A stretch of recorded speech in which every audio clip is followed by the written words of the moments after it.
Okay, go ahead. Yep. Ready? Ready. Okay, it's now approximately 9:30. We might be a minute late. It is November 13th, 2020. Councillor Lemon has entered the room. This is our first round of budgets. I note that staff are tuning in from their desks, media are tuning in, and it's being recorded. So I'm calling it to order. Does anyone have any pecuniary interest? Seeing none. Motion to move council into committee of the whole. Travis, go ahead. Thank you, Worship. Moved by myself that City Council now move into the committee of the whole to consider the 2021 capital budget. And all in favor? That is carried. Number 4 on the agenda, supplementary budget information. So I think I'm passing it over to Kate. Go ahead.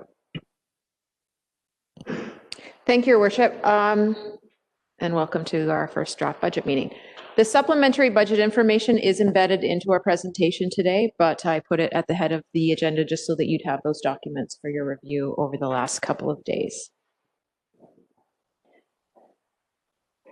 Before I jump right into my presentation, I might just pass the floor to our city manager to see if he has any opening remarks, and perhaps you will as well. Thank you, through the mayor, to members of the committee. As the needs of our municipality evolve, so must our approach to how we create the budget and financial plan to produce the best possible outcomes that council has directed. Our success is a combined effort making our city the best it can be. Through council's priorities, we have many exciting projects on the go. A few of those are highlighted in the newly formatted draft capital book, but as you know, they can only be achieved through responsible fiscal management. I'd highlight that this comprehensive draft capital budget presented is not only comprehensive and funded, but will keep the combined capital and operating budget's tax rate at or below 3%. That includes the 1% dedicated to capital and about 2% for the forthcoming operating budget. Quite honestly, this was not easy. We've had our challenges with COVID this year. However, with a dedicated team and focused approach, we will continue to build on our successes and look to leading practices to drive efficiencies, address rising costs, and embrace innovation. The work embodied in this document takes a disciplined position to ensure we deliver on council priorities while at the same time maintaining service levels. I am proud of the strong leadership of our finance department led by City Treasurer and Director of Corporate Services, Kate Allen, and the dedicated staff throughout the city who have contributed to building this budget for you and the citizens. The senior leadership team members believe that the citizens, businesses, and visitors in Owen Sound can confidently rely on the work contained in these pages to continue to create a financially sustainable city today and into the future, where people want to live and raise families, invest, work, and enjoy the myriad of tourism and recreational opportunities. On behalf of the administration, we respectfully present the draft 2021 capital budget and 5-year capital forecast. Thank you. Go. Okay. I'm started to think this morning about what I needed to say, and I thought about some of the things. Why are we here? I'm going to go back just a little bit. British North America Act, 1867, was the Constitution put together by Sir John A. and the other fathers of Confederation. At Section 91, it was passed in Britain, by the way. Of course, we all know that. Section 91 set out the powers to the federal government. Section 92 set out the powers to the provincial government. Section 93, quite obviously, set out education. There is nothing in the Constitution Act of 1867 or 1982 when it was brought to Canada that protects municipalities. Therefore, we are creatures of the province as municipalities. We're ruled by provincial statutes, including the Municipal Act.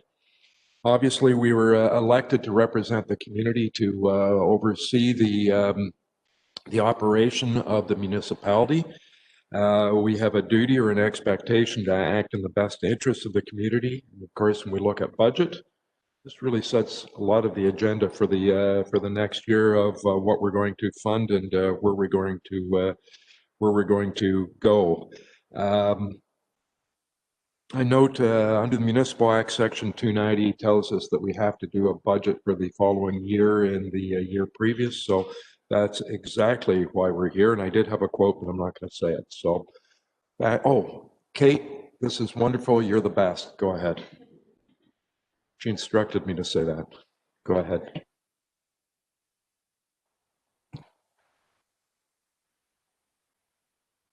All right. So yeah, welcome to our draft capital budget presentation. Our agenda today, we're starting with an introduction. So I'm going to speak a little bit just about the process that we followed and all of that information that we used in developing the budget that you were presented with on Friday last week. I'll do that from the podium. Then we're going to break, and each director is going to present the capital projects.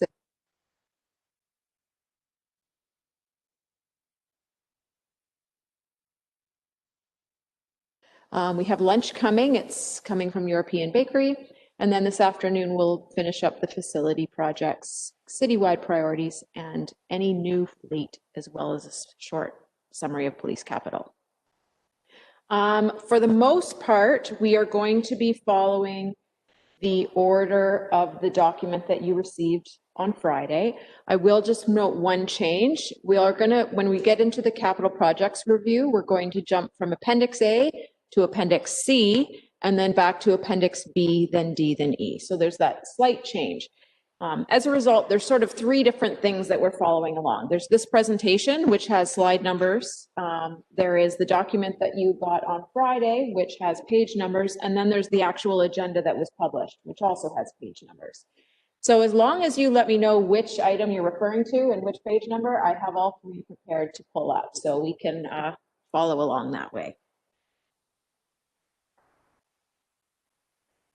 To begin with, I just wanted to highlight the actual package, the draft capital package, and I would normally, this is where we talked about having a confetti bomb go off. So this is the first confetti bomb. I would like to recognize the work of Carly, Michelle, as well as our finance team who really reviewed and compiled all the information, but all of staff had a hand in putting this together. And there was a lot of information that we put into the background for every project, photos, descriptions, lots of back and forth to make sure that we were consistent with the narrative that was included. So there is a ton of work that went into this document, and I'm frankly extremely proud of what we have presented to you this year.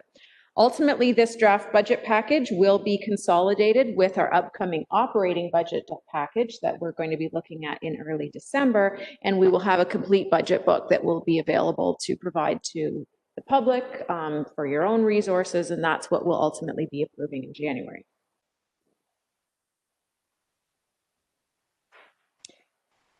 I guess I should have also said in the agenda, as I go along, if you have any questions, please stop me. There are time at the end to ask questions, but if there is any questions or comments on specific slides or projects, let's just talk about them during the presentation rather than saving them off.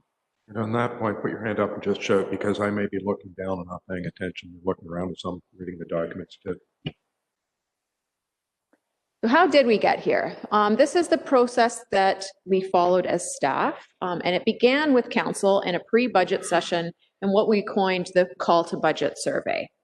That information then was used for staff to put into their preparation of their draft capital plans. And we met and had a kickoff meeting, I believe mid-September, and then our full budget review meetings happened throughout October. We recently had a final staff meeting to sort of come down to what our total recommended program is. And now we're here today for our draft review of the capital budget presentation. This is a first draft review. So we are coming back to you in early December to look at operating. And at that time, we can look at capital again. So there's time to make changes. When we end today, there's no motion to approve the budget or anything like that. That doesn't happen until January. We have one meeting in January and we'll hold our public meeting that night and likely approve the entire budget in January with the bylaw coming forward in February. So lots of time to ask questions, get feedback. If you require more information or want to see any amendments, there is time to implement those as well. So feel free to bring those up. So starting with the call to budget survey, and I'm really just focusing on the capital aspect of that survey right now. Some of the key takeaways based on the feedback we received was that in general, I would say the majority of councils dedicated or approved, supported is a better word, a dedicated 1% levy increase allocated to capital. This is something that we have sought and achieved over several years now. And ultimately, we sort of made that informal policy back around the time when we first introduced asset management. And that concept of an infrastructure gap was presented to council as to here's what we're currently spending and here's what we need to be spending. And in order to close that gap over time, council made sort of a motion to approve that dedicated 1% capital every year until it came to zero. We are making progress along that, but we're also adding more assets. So I wouldn't say that the gap is closing, but we're certainly making headway. We also didn't necessarily achieve that dedicated 1% every year. There was a couple years in the early days that we sort of left capital funding stable.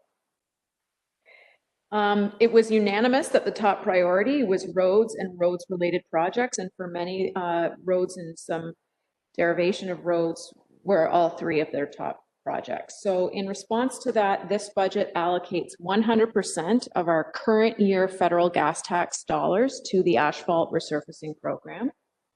Also, 85% of the tax dollars in this year's budget are allocated to roads and roads related projects. That being said, most of that relates to the Bayshore reconstruction project that we're moving forward with the county. Also to prioritize facility maintenance and investment and specific reference to the Tom Thompson Art Gallery. The current budget has $1.1 million in facility capital, including $200,000 specifically for the Tom Thompson Art Gallery this year. In addition, the 5-year plan does anticipate a gallery expansion project. And finally, our third priority was a focus on downtown. We have $300,000 in capital investment in the downtown projected for 2021. And over the 5-year plan, a funded $4.6 million in downtown capital. We've included the matrix and priority with every project, reflecting council's input on those weighting factors. And not only have we utilized that matrix this year, but unlike other years, we're actually providing you with the scoring and the comments that council provided. So you can see what the thought process was when we did those matrix evaluations. And then finally, we have a commitment to respond to council's request that we do seek public feedback. We do have a commitment to seek a citizen engagement and feedback in 2021, and our budget and capital investment priorities will certainly be a part of that citizen engagement exercise. So the first step really in getting from a draft plan of capital down to what we are presenting today was to apply that priority filter, roads, downtown, and facilities. So everyone came with their 5-year plans based on what their identified needs were, and we put them all together. And then we certainly had far more needs than what we had of funding available to us. So in order to, I would say, filter some of the budget, we put it through that priority filter. And so downtown facilities and roads projects came through first. We also brought forward any 2020 capital that had already been approved and sort of moved that funding forward. And then finally, any projects that had known funding sources available to them that were not going to take that limited resource, which is our tax funding, they made it through the filter in the first round. So anything that has a known grant, a dedicated reserve, external transfers or partnerships, and or something that would have debenture potential. So using that first filter is really how we got from our kickoff meeting in September to our staff draft budget review in October. And if you can see in the kickoff meeting, we have our available capital levy, including the dedicated 1% increase of $2.6 million. But at that first meeting, we came in with a need of 6.5. After applying that filter, we were able to reduce that down to about 2.8, and then subsequent meetings found funding for that additional 150,000. Just for your reference, and this presentation is obviously attached to the agenda, but you can see here there's the 2020 approved column as well and the 2021 column. So you can see how this budget, where we got to in October, compares to where we were in 2020 as well. One caveat I'll add is that we've added a line item for downtown. So we didn't used to show downtown projects as a standalone line item. They've been incorporated into parks or facilities or engineering, depending on who's managing them. But now in order to have those stand out, we've shown them as a separate line item. So that got us to our draft capital budget breakdown. So we have a total presented budget to you today of $12.9 million. 67% of that is roads, nearly 10% facilities, 2.3 going to the downtown, and then 22% are other corporate priorities that were identified through the evaluation matrix when we brought forward all of the projects that were in everyone's 5-year capital needs. Kate, can I just ask, I just wanted to ask the city manager, before you get into this. When you went through the priority list from council, can you just talk about the meshing the two? City council's priorities versus our director's priorities and how all that came together? And when it's all said and done, do we have 3 directors that are generally happy with the outcome? Thank you, through the chair, to Deputy Mayor O'Leary. Yeah, so the process was really pretty comprehensive as far as wanting to make sure priorities were all level set. As Kate mentioned, I think it was a first for you as council here was to the call to budget survey. And that set the tone for the administration to find out from you. And that information that you had based off of roads, et cetera, came from your constituents. You're out talking to the people. You understand what they want to see from a capital program. So taking that survey information, distilling it into the senior leadership team, we then met as a larger group, but as a smaller group, the 4 of us looked at that and said, we're in 100% agreement and let's move forward as a team. So I think in a lot of situations with municipal budgets, it gets into a lot of horse trading, and this priority might be stronger or higher than others based off of just the individual in certain roles. But I can honestly say it's been a wonderful experience this year working with the directors and myself and coming to this combined collaborative approach and a full understanding that this is the senior leadership team's budget presentation draft capital plan presented back to council. Great, thank you. Kate, thanks for this. Just a question about process this morning. Thank you for segregating out the downtown core money, which I think you said came out of Parks and Recs. When will be the time to talk about that? Later today, when I guess that would be Ms. Coulter then instead of Dennis? Like, I'm just wondering who to put those questions to. We will summarize the downtown capital, just following the roads capital. I wouldn't say it came from one spot or the other. We don't. I thought that's what you said. I apologize. No, sorry. We don't really have sort of, this is the envelope of dollars that goes to this project. Every year we start with one envelope of dollars and that is distributed. So staff are developing their budgets without necessarily knowing that they have a limit to work with. So I wouldn't say we reduced one to increase the other. So when would those questions come up today? That's just what I'm asking, like this 2.3% specifics about the downtown core. Like, we will get to that following the roads projects. We're going to summarize those. but through projects. which manager? That's all I'm asking. It's a mix.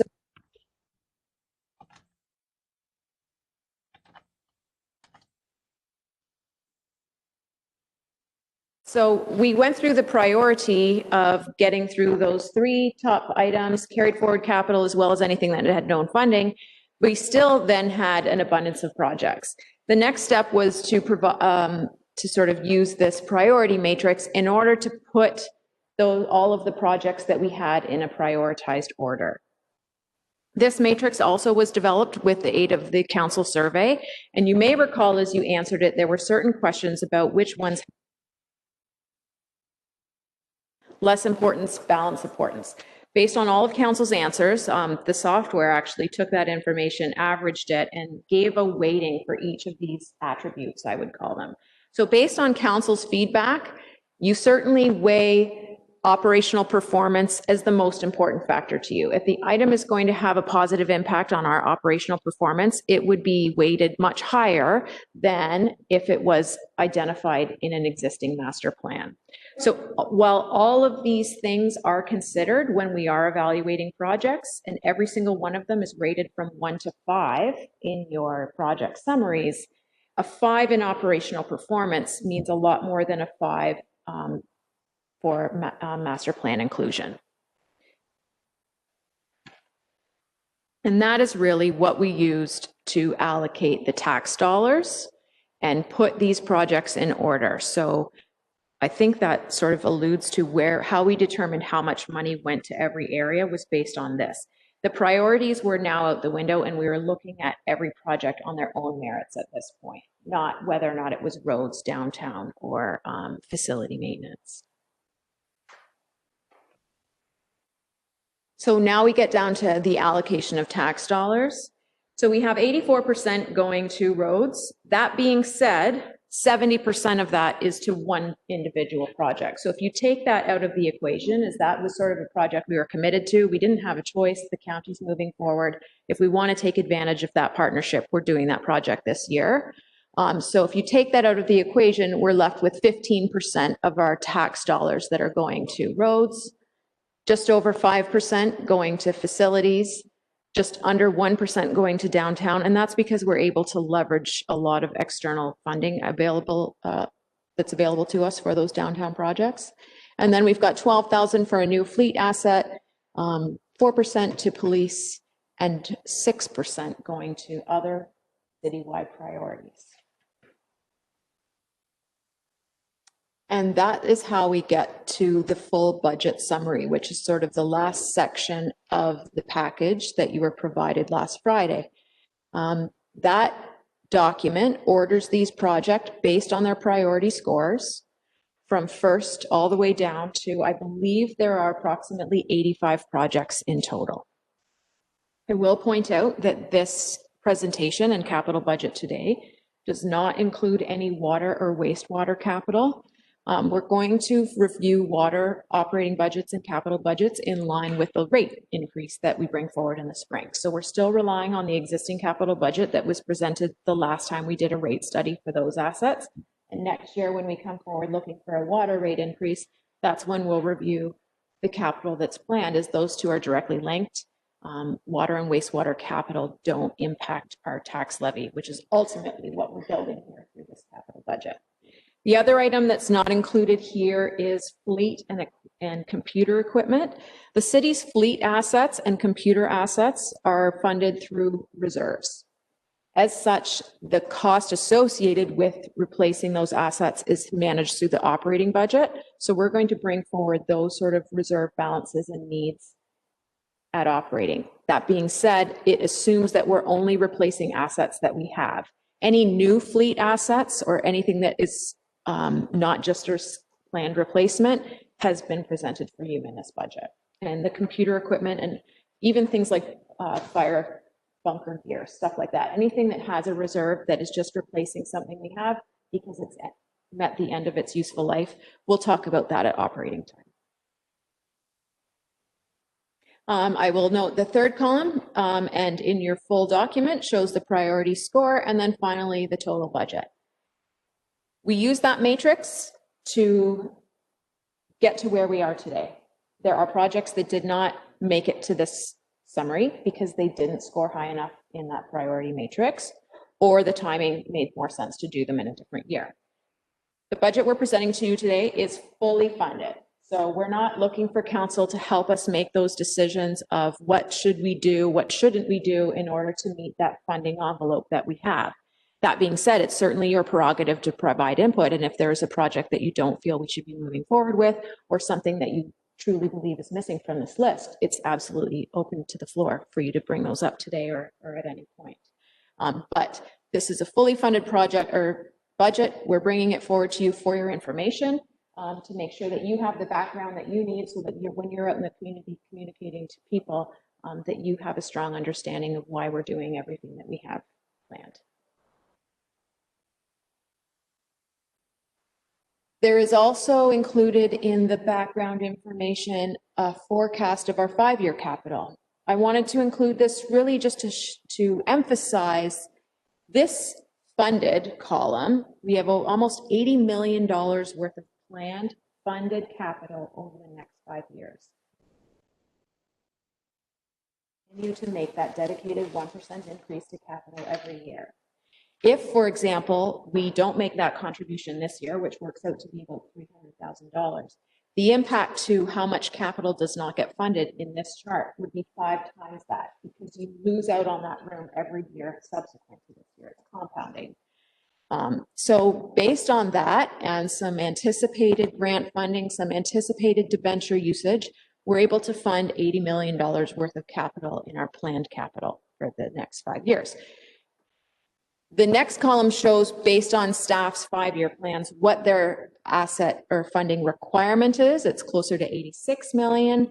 And then you can see that there is an unfunded balance in roads, facilities, parks, and the airport that currently we don't have an identified funding source for. And unless we can find one, or we're able to increase that tax funded capital even more than that 1%, we're going to have to get strategic about how we take on those projects. If you don't mind just clicking on the other link there. This is our sort of 5-year capital plans on a funded basis. I would say nothing here is set in stone. It's sort of recommended or allocated. We could move money from one column to another. It also does take into account, as I said, some planned debentures, some planned use of reserves, and some projects that could only go ahead if and when we were to see grant funding. And I'll use the art gallery expansion. It is included here. However, it is included as a funded project, but that is because we do anticipate that just trying to find that page.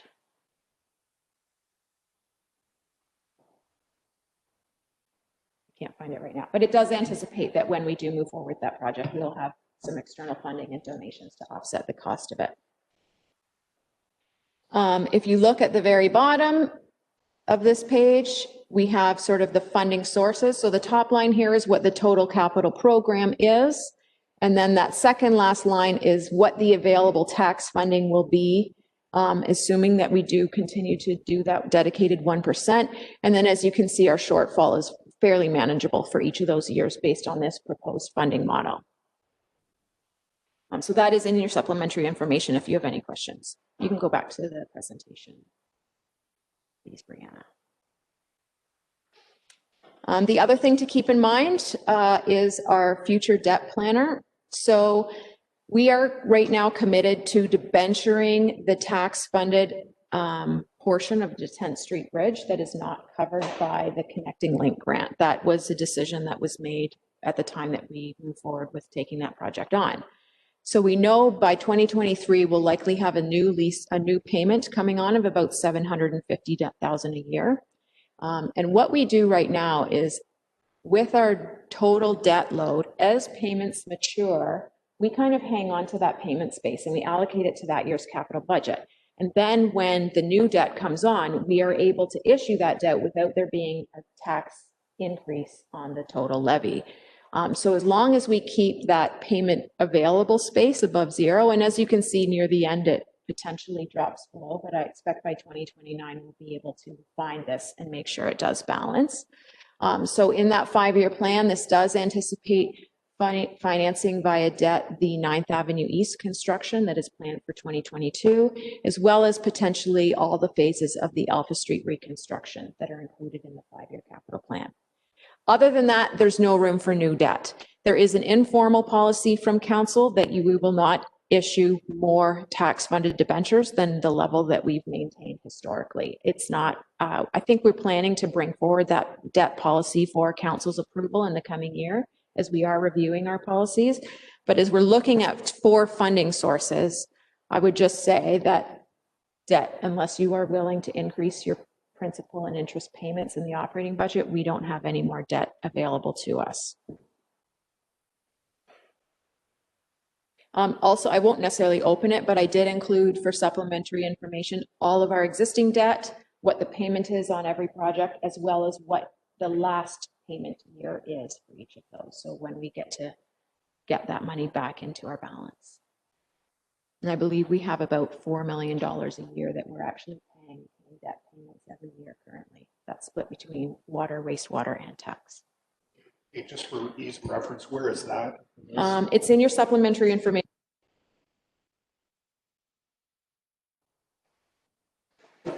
The other source of funding that we have available to us and that has been applied in not only this year's budget, but also anticipated in the 5-year capital is our reserve balances. I've also included in yours a forecasted 2021 reserve schedule, which is sort of forecasted because I've estimated what the 2020 amounts will be, and I'm also estimating what the 2021 amounts will be. So I would give you that caveat. All of those totals are subject to change based on what our actual year-end outcome is this year, as well as throughout the year next year. But it looks like we would have funds available to us under working funds of 1.5 million, capital funds, so that's reserves more dedicated towards capital projects of 1.5. Obligatory reserves, that includes our development charge reserve balance, and then reserve funds. Those reserve funds are all dedicated to a specific purpose. So they're either, that's where we have our equipment reserves, we have some facility reserves.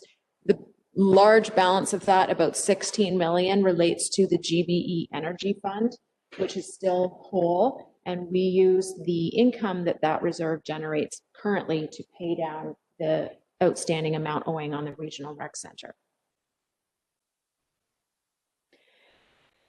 And then finally, I just sort of added this slide yesterday based on a comment that we received from council, just sort of where are we with budget and some of those projects. So as we did our filter, anything that was approved in 2020 automatically got moved forward. However, with the limited resource, in some cases, after going through the priority matrix, staff identified that there were some projects that really needed to get done in 2021 that ranked higher than these projects. So in some cases, that funding has been prioritized and the project has been moved forward to a future year. So in that case, if and when we decide to move forward with that project, we are going to have to seek new funding for it. This was included as well in your supplementary information. Any project highlighted in green is moving forward in 2021 at the budget amount as noted. The other projects have either been deferred to a future year or ultimately canceled.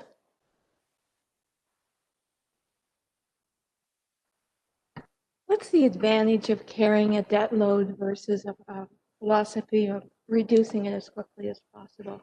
What benefit is it to the city to carry a debt load, even though we've established a standard of how high that debt will be? Well, a couple things. For one, it sort of allows you to pay for the asset as you use the asset, as opposed to paying for it all at once. It's going to benefit a huge period of time. So it makes sure that the people that are actually benefiting from the asset are the ones paying for the asset over at least a portion of the asset's life, if not all of it. Whereas the other way, you'd have the taxpayer today paying upfront for the assets that are going to be used of the taxpayer of the future. The other side of another aspect of that is we get our debt right now through Infrastructure Ontario, and the rates are extremely beneficial. So our debt is quite inexpensive in comparison to debt that you might be.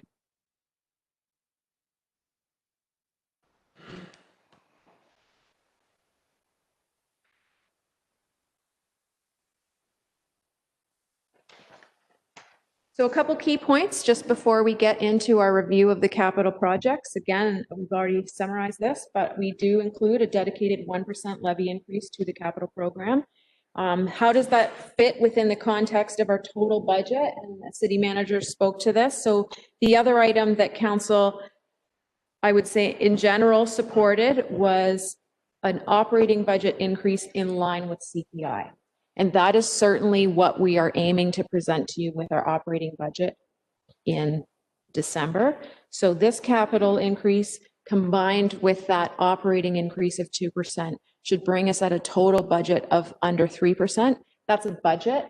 How that translates to the tax levy, we have to bring in the county and the school board taxes, and we also get to apply our growth. So even though our budget might be increasing by around 3, the actual tax bill, our hope would be that it would be increasing closer to something just under 2% once you factor in those other items. Every tax dollar is maximized by utilizing rates, reserves, and external transfers. So our capital budget is 2.9 million. The tax funding portion of that is only 2.6. So we're able to really give bang for your buck. And one of the ways we looked at this is the average tax bill in Owen Sound of your total. In 2020, $600 approximately went towards municipal capital of your total tax bill. That being said, last year on a per household basis, we invested $1,200. So for every dollar that average taxpayer was paying, they were getting the benefit of twice that in our capital program. All the projects, I'll just reiterate again too, all of the projects presented today are funded. So if we move forward with the plan as it's presented, we are not seeking additional money. We're not having to further look for trade-offs or anything like that if we move forward with what's presented today. The total capital budget of $12.9 million does not include water or wastewater or fleet replacements, and then a tax funding amount of 2.6. The presentation today will be done in order of the prioritization matrix within each section. So we're going to be going through that document that you received on Friday. As I stated, Appendix A, Appendix C, B, then D and E.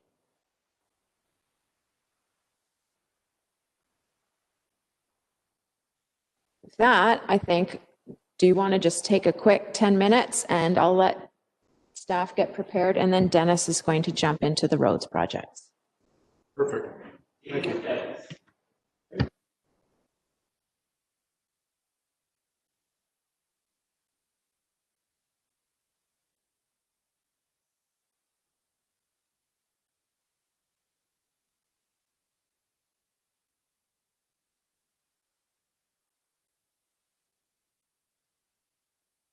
Okay.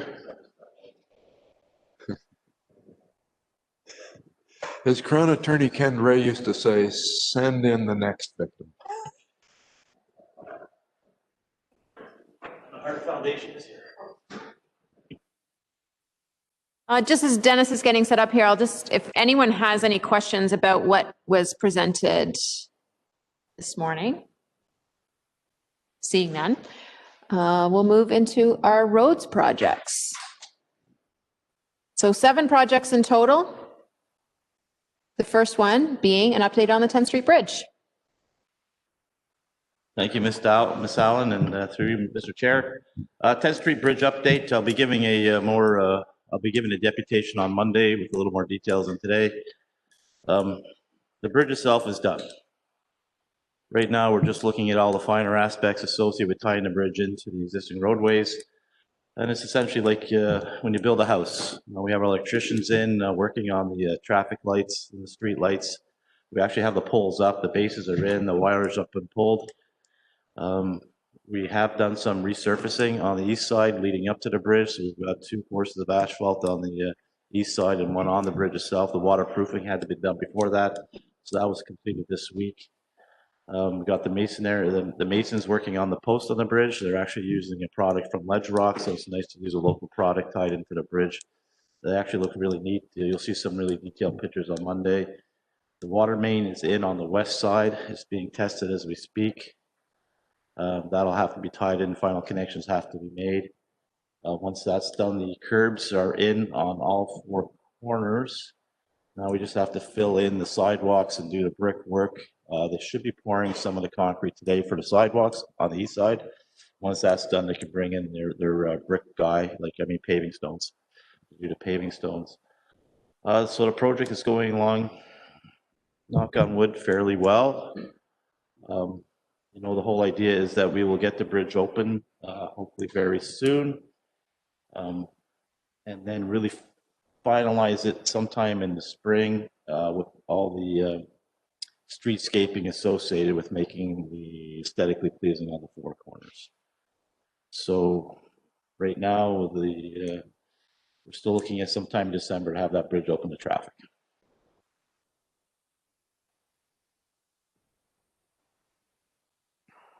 Just one question, just to reiterate, the traffic patterns that are currently in place will not change immediately?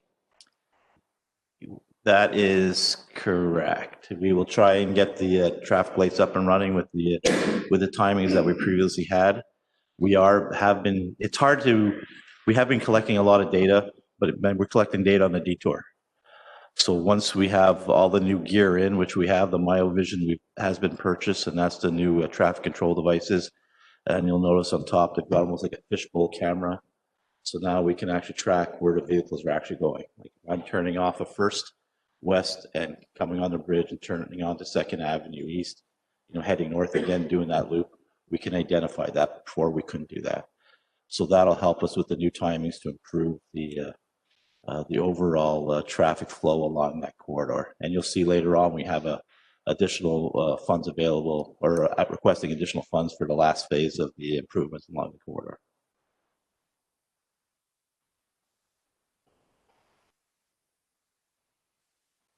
Okay.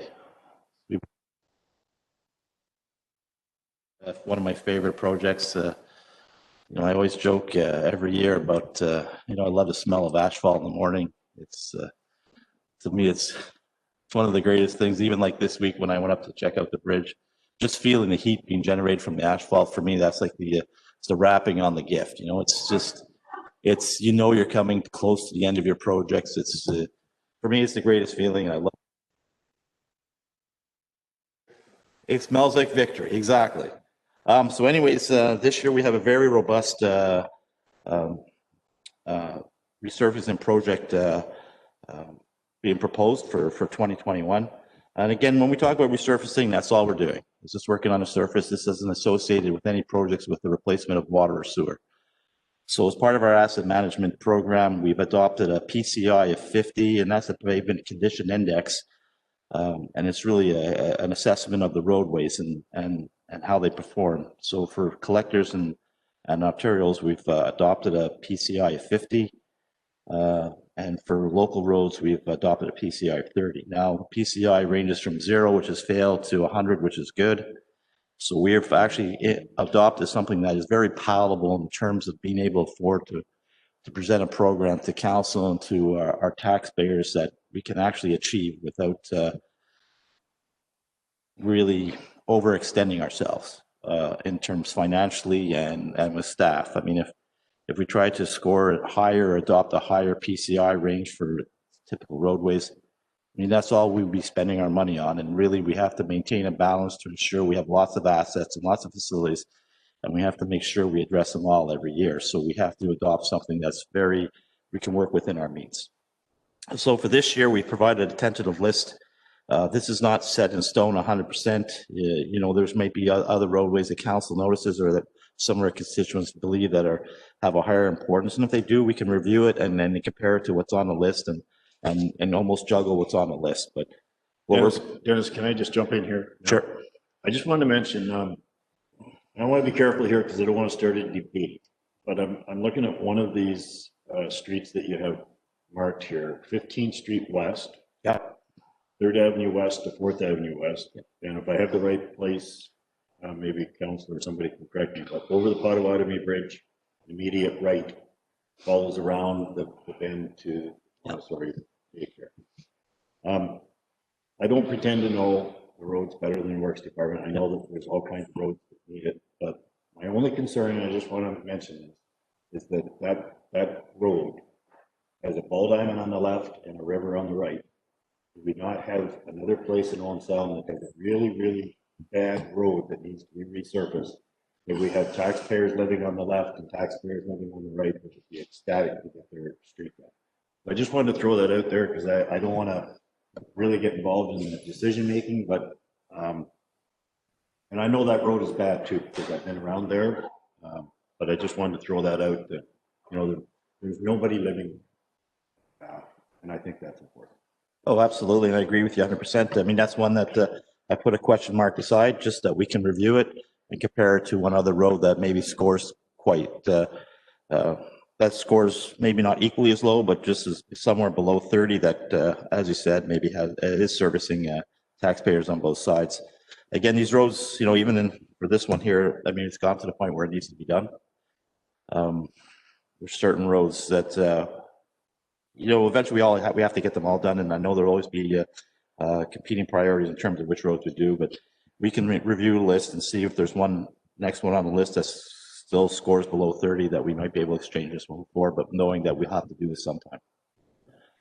So we have the list presented there. So we have 14th Street West from between 2nd and 4th Avenues, 8th Street West between 4th and 4th A Avenue, 20th Street East between 20th and 20. And I wish I could read this.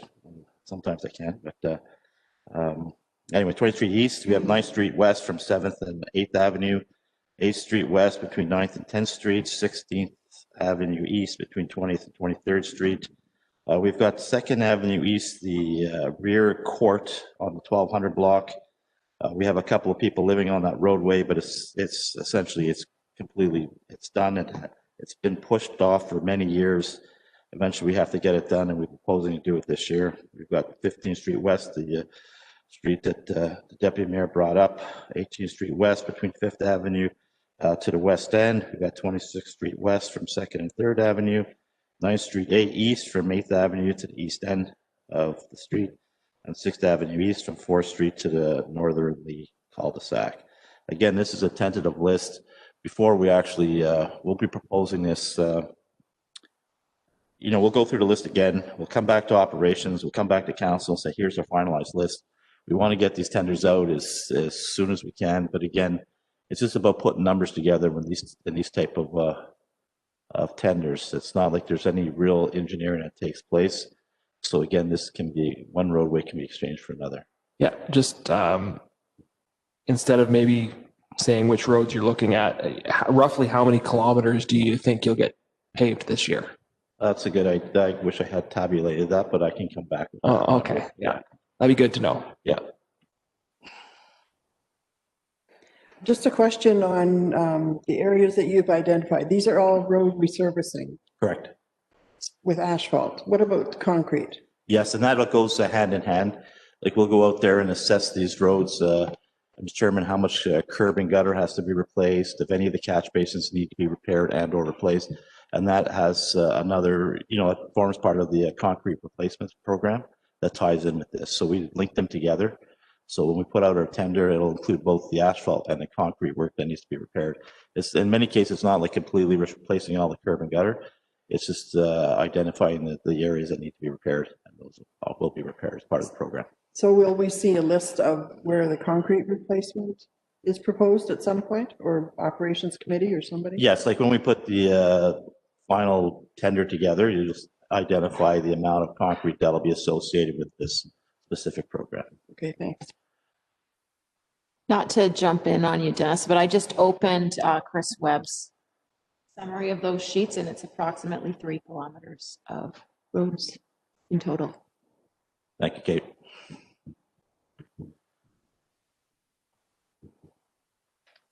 Sixth Street East. Again, as many of you know, that project's taken place this year.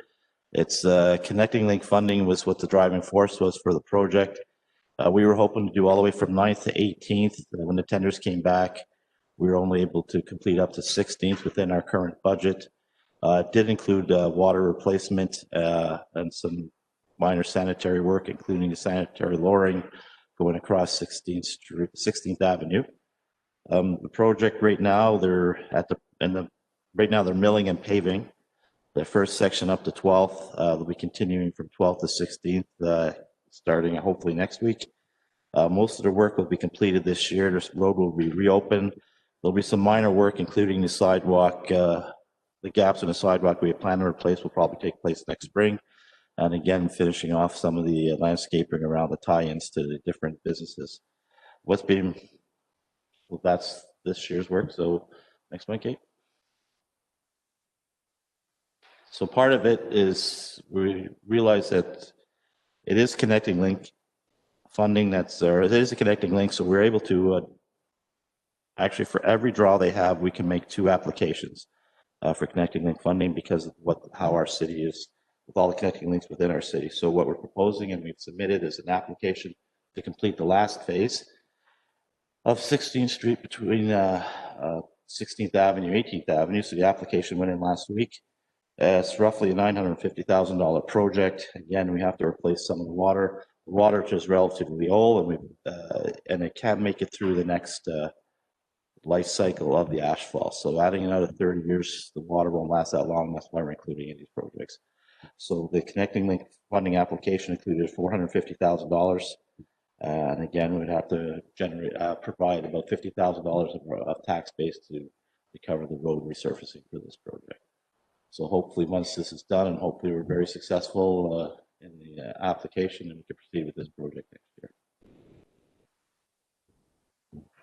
Dennis, just while we're on these slides, could you just inform me better on how the warranty period and the follow-up in year 2 and 3 works in some of these projects? About 4 or 5 years ago, Gray Road was done at the water treatment plant, from the wastewater treatment down to the water treatment. And some of that sidewalk, the base failed somewhat, the concrete fractured early on, there was seepage from the hill, from the slope, it was freezing and thawing and had quite a danger slip factor to it. What's the warranty cover, and at what point we're spending engineering fees on maintenance, but are we assuming these costs, or what kind of warranty is there to protect the taxpayers on this work? See, every year, like depending on the situation, it'll be 1 and 2 years, 1 year for hard surface and 2 years for the underground infrastructure. So what we do is just prior to that 1-year warranty, we go and assess if there's anything's experienced any damage, and if it's due to workmanship, then the contractor pays for that to replace that. So usually the money that we have is set aside. You'll notice it could be ranged from, it's very minor, it's $15,000 to $20,000. That's really to cover the cost of the engineer. Like if we hired a consultant to do it, to go and do the assessment. And in some cases, what we find is there's some small things that we didn't address during the initial construction, and it'll help to address those small items that we're including as part of the original contract. That sounded like 1 year on top, 2 years unseen underground? Yeah. Okay. And usually the second year, what you're doing with underground is you're cameraing, say it's the sanitary sewer, you'd camera it again with a video just to see if there's any sags in the pipe, if all the connections are good for services, that sort of thing.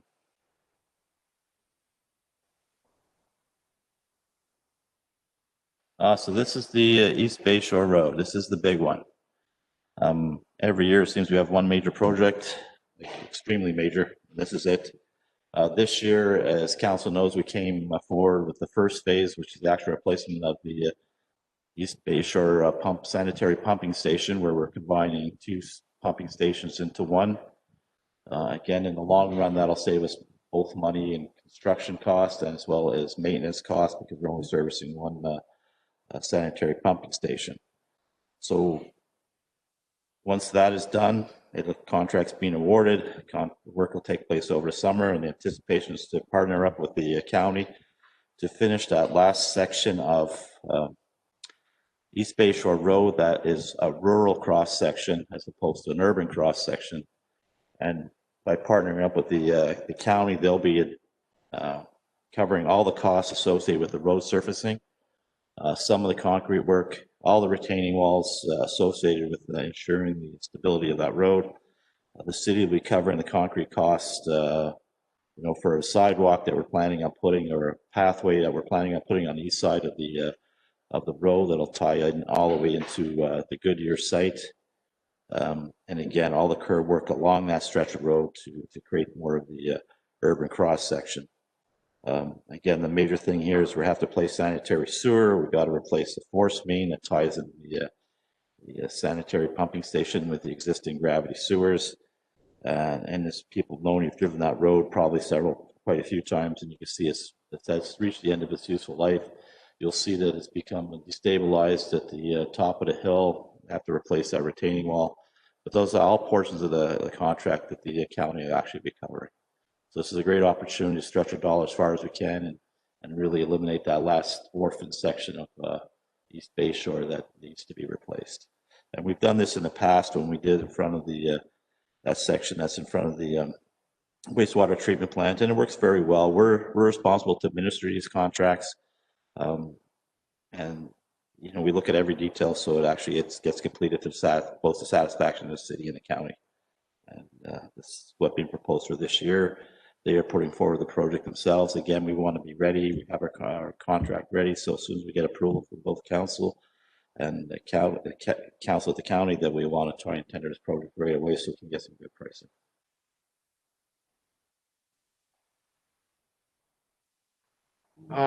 Speaking to that project, but actually as an aside, this is one here and just a little further to the asphalt program that's in front of us. I really truly believe that Side Road 26, I think it is, that runs from 9th Avenue East to 28th Avenue. It's a gravel side road right now, and it functions just fine. It's a good gravel side road, but when we do this project here, we are going to have a main road out of service, and that gravel side road is going to be much busier because it's a primary detour route for so many people. We had an asset management plan update a couple of years ago that assessed or acknowledged we expend about $45,000 a year on gravel road maintenance, which is largely the gravel side road there and the gravel side road past the compost site. And past the compost site, we know that's in poor shape, and it will remain that way for some time. So we have a lot of costs to gravel upkeep. We wish to improve our cycling infrastructure and our networks. It's in conjunction with the county's plans of moving forward. Anybody that travels through Blue Mountains or Great Highlands sees the wealth of tourism activity and opportunity that it lends to the residents and seasonal residents that live there. But I really believe that when you acknowledge that tar and chip can give you an effective roadway at a cost that's maybe 50% of hardtop, that gravel side road would benefit in 2021 with a tar and chip surface. Tar and chip responds very well to traffic. It's going to get that because it's going to be a detour. It's going to be something that provides more cycling infrastructure for the community. It ties in. A week ago Sunday, I was coming back in on this very road here, which to me, actually, fortunately, it doesn't impact me. I have a gravel bike. But that Sunday, we met 5 individuals cycling individually going out of Owen Sound on that road. In the afternoon, there was a group of 25 led by someone of the Owen Sound Cycling Club that were all out there riding. So it is something I think that is an opportunity. And I think here it would benefit council to have the director bring back an estimate on what it would cost for tar and chip to be added to that side road in advance of the East Bay Shore Road. Even when it comes down to, we look at our December 2nd resolution on climate change. A grader is not the most climate environmentally friendly machine as it's going back and forth. So each step we can take to minimize or reduce some of our environmental carbon output, I think here is something that it lends itself well to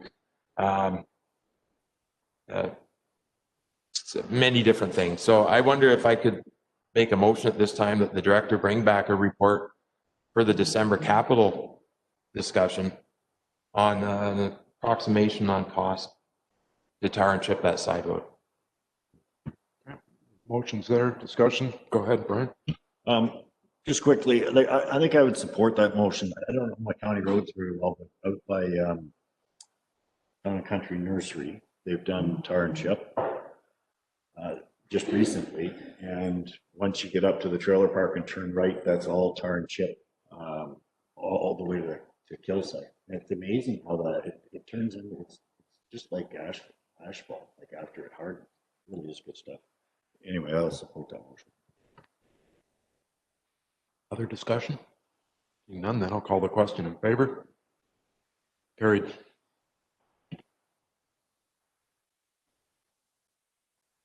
Mr. Director, can you just remind us, biking was mentioned. What does it cost to add a bike trail next to a bike path next to a road or widen the shoulder? And was any consideration given to that for that particular project? Thank you, Councillor Timing. That's a great idea because it's actually included in my notes and I forgot to mention it. But that road will be equipped with bike lanes on each side as well. Defined bike lane, how wide will it It'll be? be 1.5 meters on each side. Oh, really? That's generous. Yeah. Okay, great. So I'm just curious, is that mandatory now or highly recommended by the county, or where does that impetus come from? I'm just curious. Is there a policy? Well, the county's adopted it. Their county roads are trying to include bike lanes on each one of them. And this one, if you notice, if you go further down, that there is a bike lane. You're like, yeah, so that'll be tied in right to as you come up the hill, right approximately. They're right close to the water treatment plant, so they'll be able to tie into our existing trail network there.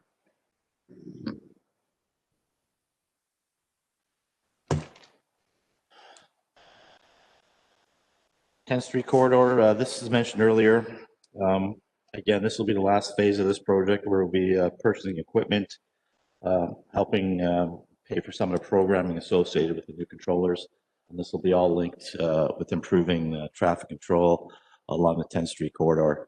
We mentioned it's a while before the 10th Street bridge started that we wouldn't be implementing those changes until such time as we completed the bridge, because it didn't make any sense to start with new timings, within a month of trying to replace the bridge and actually closing down the roadway. So this will be the last phase of this project that's been in place for 3 years. So when you mentioned timing, like how married are we to the old timing system? Like, are we going to explore? I know in other municipalities, they have the cameras that watch how much traffic goes through. Are we open to that idea as well? Absolutely. Thank you for that, Councillor. That was part of the program that dealing with the MyoVision. We'll be tracking all the numbers. We'll be instituting pre-planned programming for major events like Saturday nights when we have hockey games. And you notice all the traffic will come down 2nd Avenue East, sometimes 3rd. Programming will be changed, adopted to address that traffic in the evenings to help traffic flow when we have special events. We'll be looking at all the traffic during the major, peak periods during the day. And again, whatever works to move as much traffic through the downtown as possible, that's what we're trying to achieve. I mean, it's not going to be perfect because traffic is traffic, especially during peak times, but we're looking to improve as much as we can and not maintain the exact timings we had before. So there's no magic bullet to get rid of traffic, but we can do what we can to try and improve it as much as possible. Regarding the APS, Yep. previously when I was on accessibility, there were concerns from time to time about the APS signals and just the coordination of those. How is that monitored, or how are we assured that it continues to work and work the way that it needs to? Yeah. I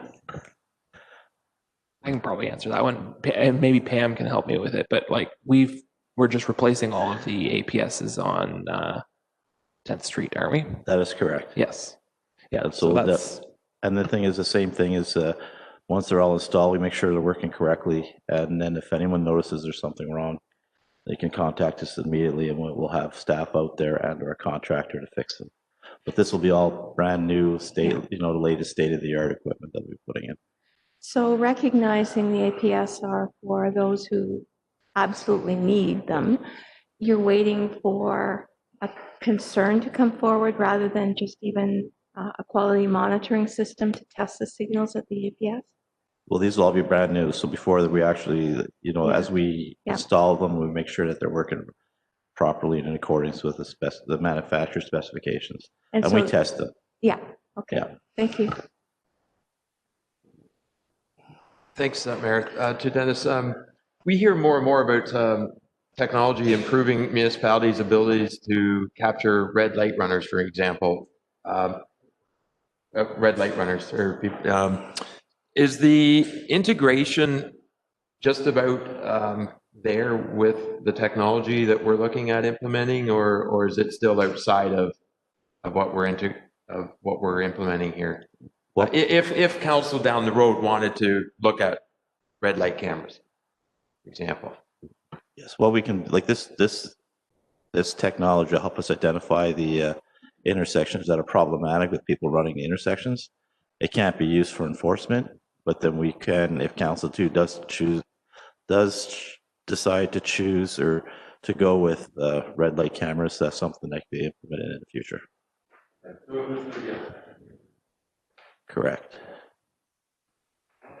Thank you, Worship. But just a quick question on 4th Avenue East. We had this brought up by accessibility in the past that actual crosswalk is on an angle. So there were some challenges with people who had were taking that who relied on the APSs to get across was actually an angled crosswalk was making it challenging. So are we looking at anything to improve that crosswalk or to make it a little bit more easier? So that way when someone knows that they're on 4th Avenue East and they're using that button, they know that they're actually going in the right direction.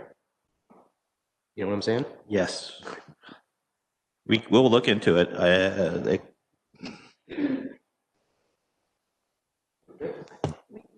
We'll check on that, yeah. That might have been addressed already.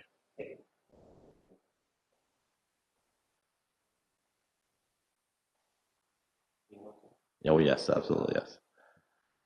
Right on, another huge project that we're looking to do sometime in the future, trying to get shovel ready. 9th Avenue East Road reconstruction.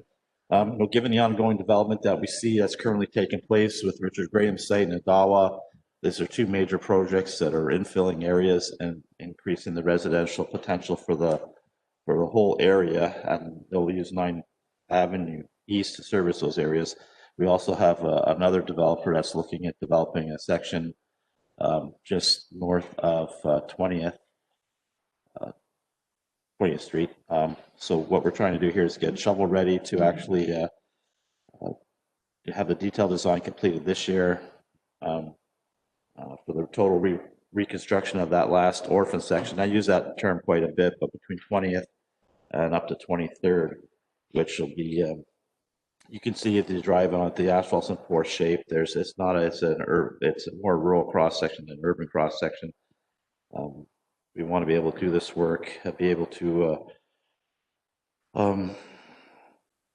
do the work in terms mostly consists of replacing the road, upgrading the storm, upgrading the sanitary sewers, and make it more serviceable for the potential that's development that is occurring, that will occur in the future. So it is a major undertaking, and the idea is to have the engineering done in 2021 and potentially be ready for 2022 for the actual construction. But then as long as we're shovel ready and have our tenders ready, we can go at any time after that. Just wondering a couple things on this. The first one is in the budget card, it says storm sewer upgrade construction on 8th Avenue East, 21st Street to 23rd. Yeah. Is that secondary? That is correct and not a spelling error? That is correct. Okay. Also, is this a program that we would look favorably towards for various grant funding programs that might be out there because of the wastewater impact? As well as this one services all new development. So is there a development charge component that will get looked at very, very closely for this? I can speak to that, Dennis. Certainly, if there is development charges collected on this project, those would be available. Also, this is a project that the construction portion, if we can get a grant, that's great. If not, we will be shovel ready as there is room in our debenture schedule to take on this project within that capacity. So currently, this is one that we anticipate using debt funding for, should we not be able to identify another source of dollars.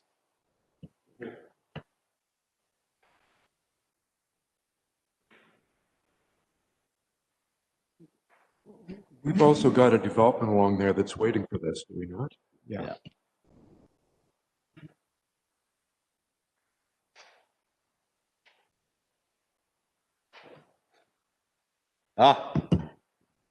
My favorite project, Downtown River Precinct.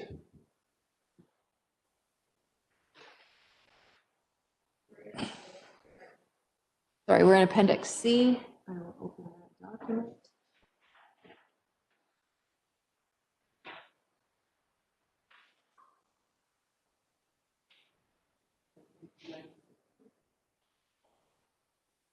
That sounds right. Sorry, it's Appendix B. Pardon me. Keep going. Your hand's on it. Your right hand. Your right hand.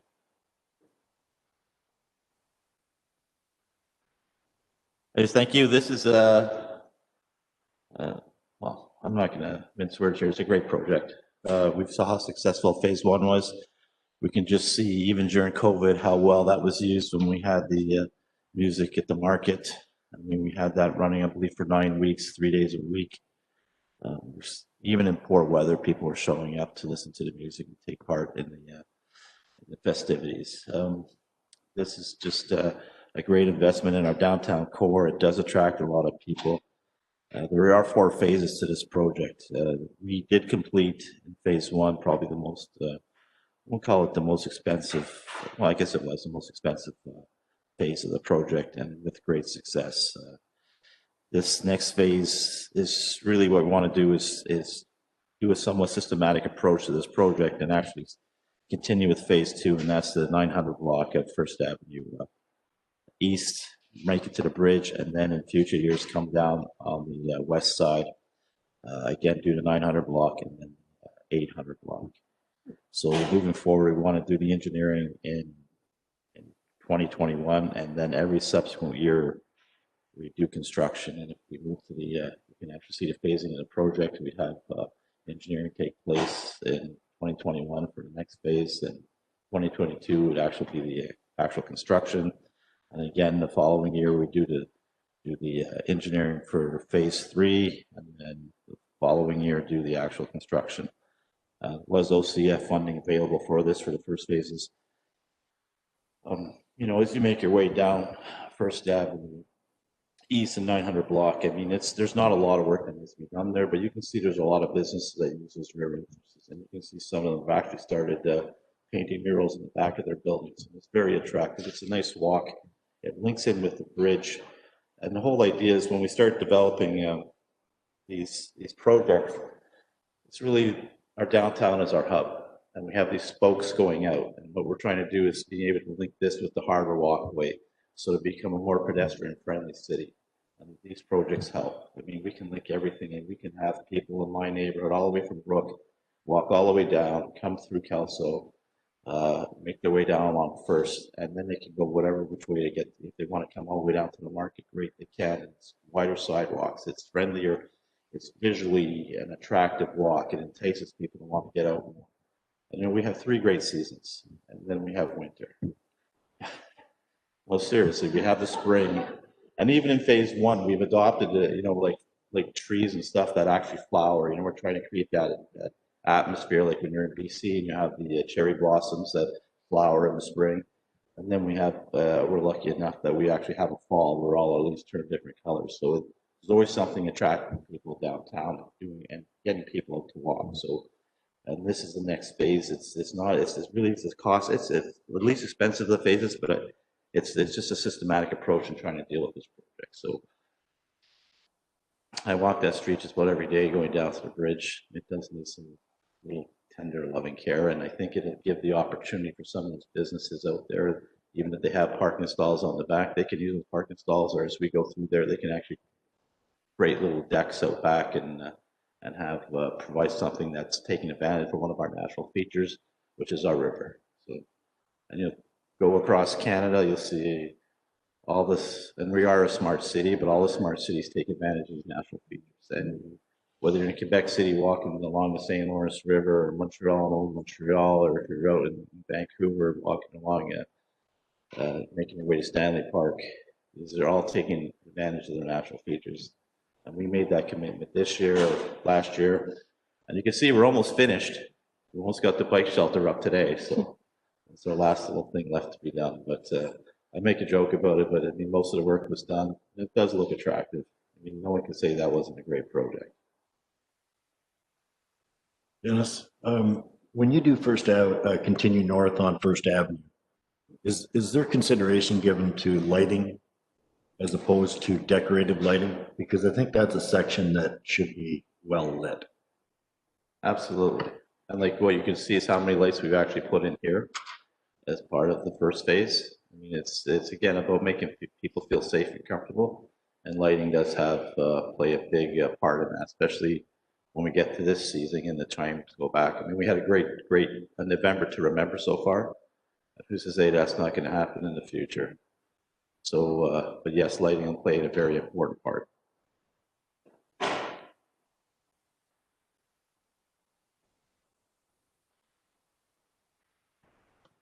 Yeah, next. Oh, the pedestrian crossing, Sorry, yes. through the mayor. So, no, I was just going to mention how we've almost converted our director of public works into a full-time streets are for people parks person with that latest description. Streets are for people in cars. I'm just kidding. This project's part of the actual downtown river precinct part of first phase. We just couldn't actually install it because it didn't make any sense of actually installing this when we had a detour in place and then do all these timings for a detour and then have someone activate a pedestrian crossing and create gridlock along our detour. Yeah. And, you know, I didn't get too many phone calls on the detour, but boy, this has been nonstop. Anyways, we're going to go with the highest end type of pedestrian crossing, so signage, flashing lights, the whole bit. You'll notice, especially this time of year when we have the Festival of Northern Lights, and part of the display is on the south side of 8th Street. So again, it's providing a very safe crossing for people to make their way across that section. And even during the farmers markets and on Saturdays, a lot of people will park in that 8th Avenue parking lot 8.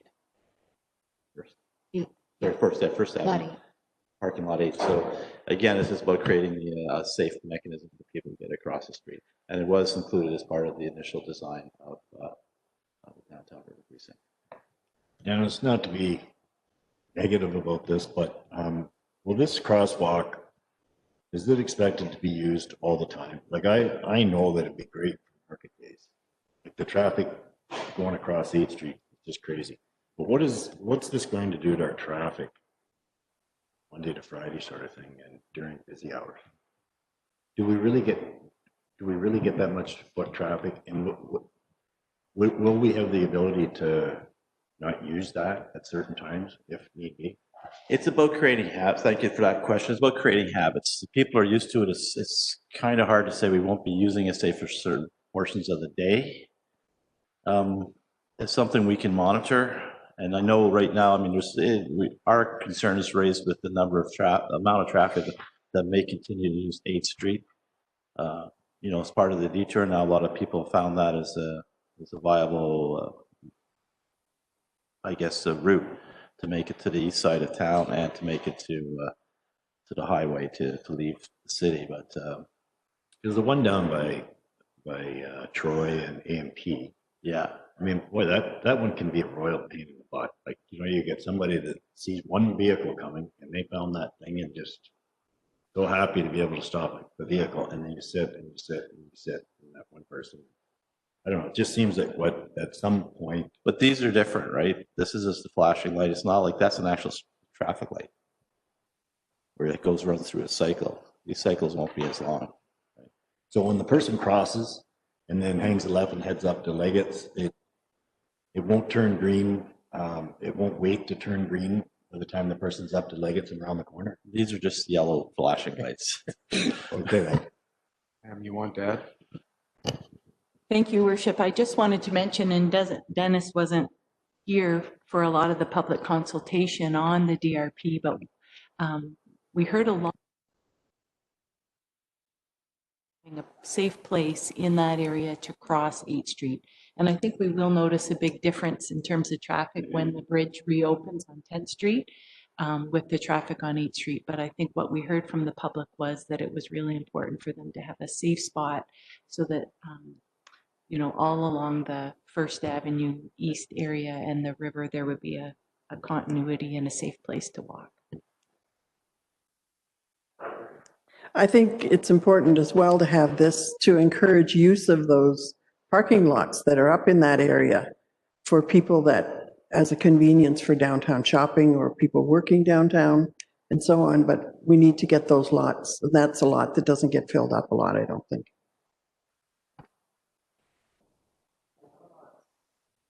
Perhaps a question for Pam as well then. Could you just remind us, Pam, because the previous council approved, I think we voted on it, but most of the design was previous council. Is the entire project fairly nailed down, or are there still modifications available with public have input?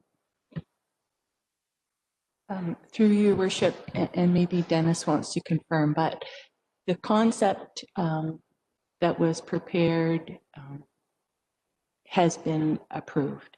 The idea is that for each phase, we'll do an engineering and most importantly, an urban design plan that will implement that conceptual plan. The environmental assessment has been approved. So in a way, the sort of the fabric is created, but certainly we'll work on those details for each of the blocks, as Dennis says, so that we have a shovel-ready project for next year. So is there further public input allowed in terms of some of the details?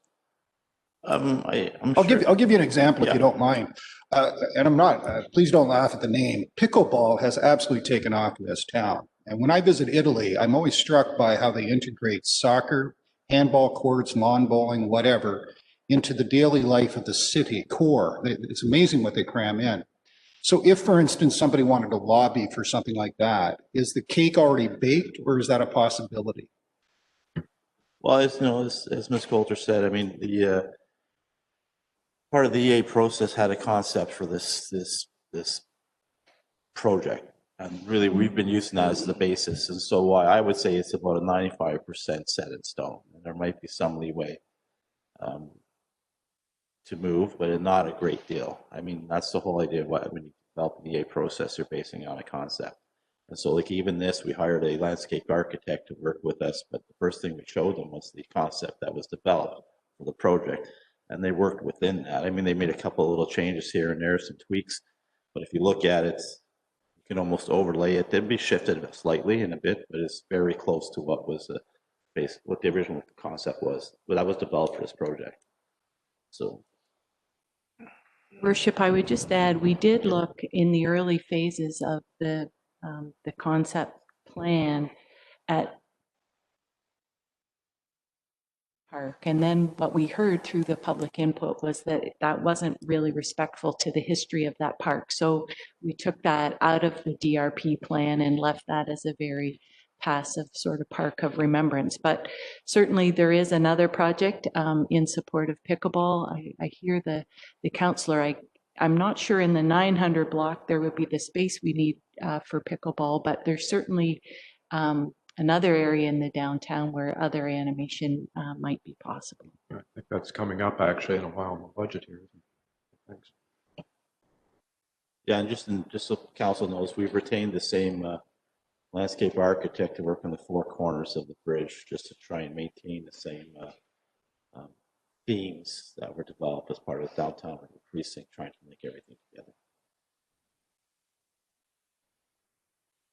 Decorative street lighting replacements. This year we completed the block, the 900 block, and replaced all the decorative lights with a more robust material with the reinforced concrete post, which works out pretty well. They'll last much longer than the previous ones. So the idea is to continue with this program.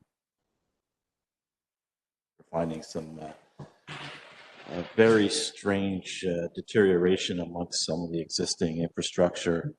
So we're being proactive and making sure they're being replaced in a timely manner. It's very hard with the banner poles.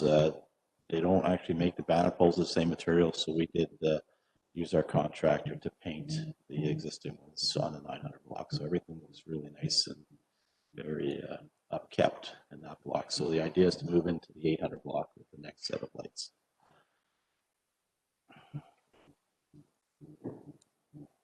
I can talk about this one too, Pam. The next project for the downtown is a street greening initiative, and this is a partnership with the DIA focused on 3rd Avenue East. And we made a presentation to DIA, and I think it was linked in your packages, but the Downtown and Urban Design Master Plan really talks about a major greening initiative for that 3rd Avenue. It's called Green Corporate. So in year one, we would partner with the DIA, subject to their budget approval, and do the design and implement the project in year 3. And I would note that this would certainly also be supported on private properties through council's consideration of that landscape grant program through the CIP that you'll see on Monday night. But this would really be a greening of that street edge along many of the parking lots on 3rd Avenue. Just want to mention that at the DIA meetings, it has been mentioned about sprucing up the look of 3rd Avenue as part of the downtown. And I certainly agree with the comments that Ms. Coulter has mentioned before, where 3rd Avenue is a different kind of atmosphere than 2nd Avenue, and the focus needs to be a little bit different there. So I like the idea of the trees and the greening there as opposed to flower pots all over the same as 2nd Avenue, just to make a distinct difference. And if you want to comment further, Pam, you can. Just a bit more detail would be helpful around the greening concept. I notice there's no indication of an operational expense. The type of trees you would aim for things that don't need to have leaves swept up or gathered, or the risk for slips and falls on that. Is that, have you gotten that far about the plan for the greening? We haven't got to that level of detail, I guess. You know, there are leaves in the downtown.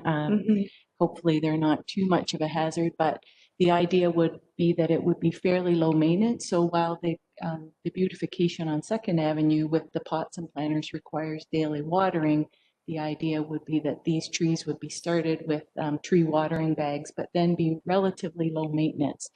If you've seen the presentation that went to DIA, and certainly I can forward again to council's attention, but if you can think about the tree channel that is in front of the metro, it would be creating that street edge, a green street edge along those parking areas to really beautify 3rd Avenue. So what you're saying is the operational upkeep of the pots could be transferred over to whatever trees were planted if there was some sort of care required. Thank you. Ma'am, you mentioned the CIP program too. Excuse me. We talked about that at the DIA. If we could get $5,000 towards that the DIA would match the $5,000. So that would turn it into a $10,000 investment for $5 on our part.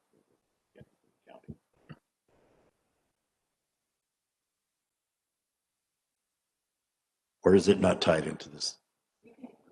We can certainly talk about that motion that was in the CI or the DIA minutes. I think there is some confusion about what was intended, but we can certainly clarify that at the next meeting.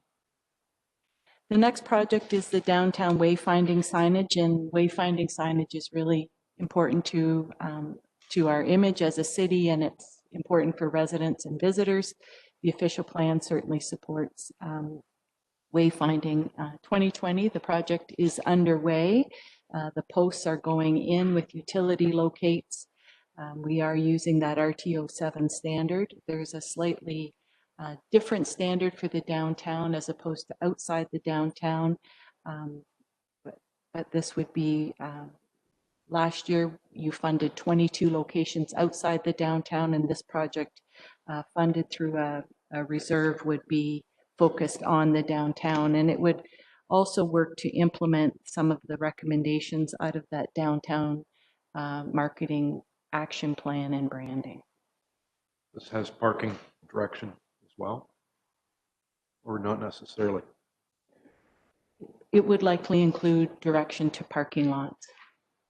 I think this is my 10th budget that we've talked about signs downtown.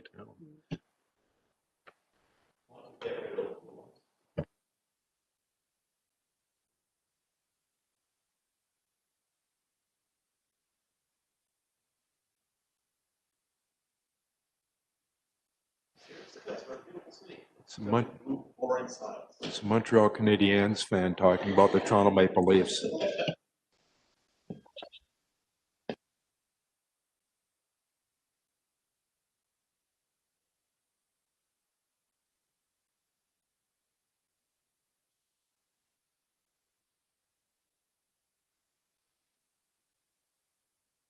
The Director of Corporate Services has asked that we move to page 56, which is the facilities section, and the first one is the Public Works generator. So I'll hand it over to Dennis for that. Well, we were going to have lunch, but it's not quite here yet. It is planned for 11:30, but in the meantime, I think we might as well keep plugging away. This is page 57 or 58, I believe, in your package. Page 58.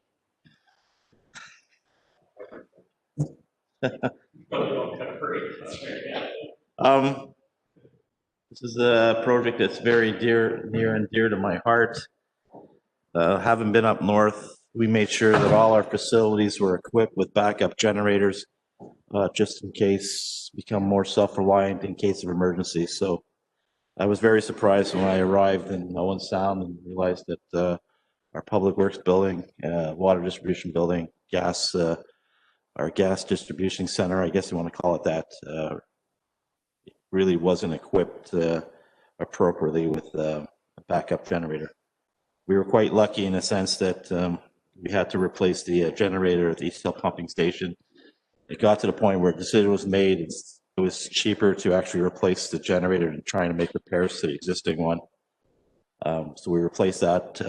Well, we took the generator in question here was taken from the East Hill Pumping Station and essentially mothballed at Public Works, and we replaced it with a brand new one. Initially, we thought we would sell this one on Gov Deals, but realized we probably only get $6,000 or $8,000 for something that had a $90,000 value. It just didn't make sense of selling it because we'd never be able to recoup those costs. So the plan is to actually take this generator, install it to provide backup power to the Public Works site, which means the Public Works building, the water distribution building, again, the tower, the OSPS radio tower. This will allow us to ensure that we have emergency backup power in case we have a major power outage during within the community. It'll provide, make sure that our public works staff, our water distribution staff are able to operate in their facilities without interrupted service. We'll make sure that we can maintain the mechanic shop and have a heated facility for our equipment as well as fire services. Who, in the case when we do have major snowstorms that are coming, we actually house one of the fire trucks up at on the east side just to make sure we can provide, provide or to be able to respond to fires in a timely manner during those major snow events.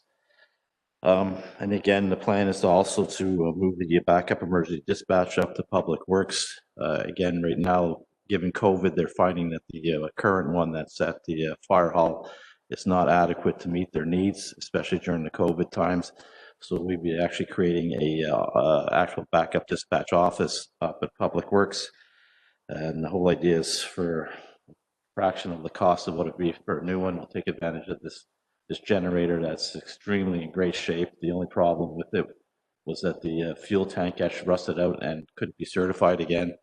So we would actually locate it in close proximity with our fueling station and just put a day tank in, which help reduce the overall cost of installing it. So again, we would have backup power to one of our most important facilities during winter storms.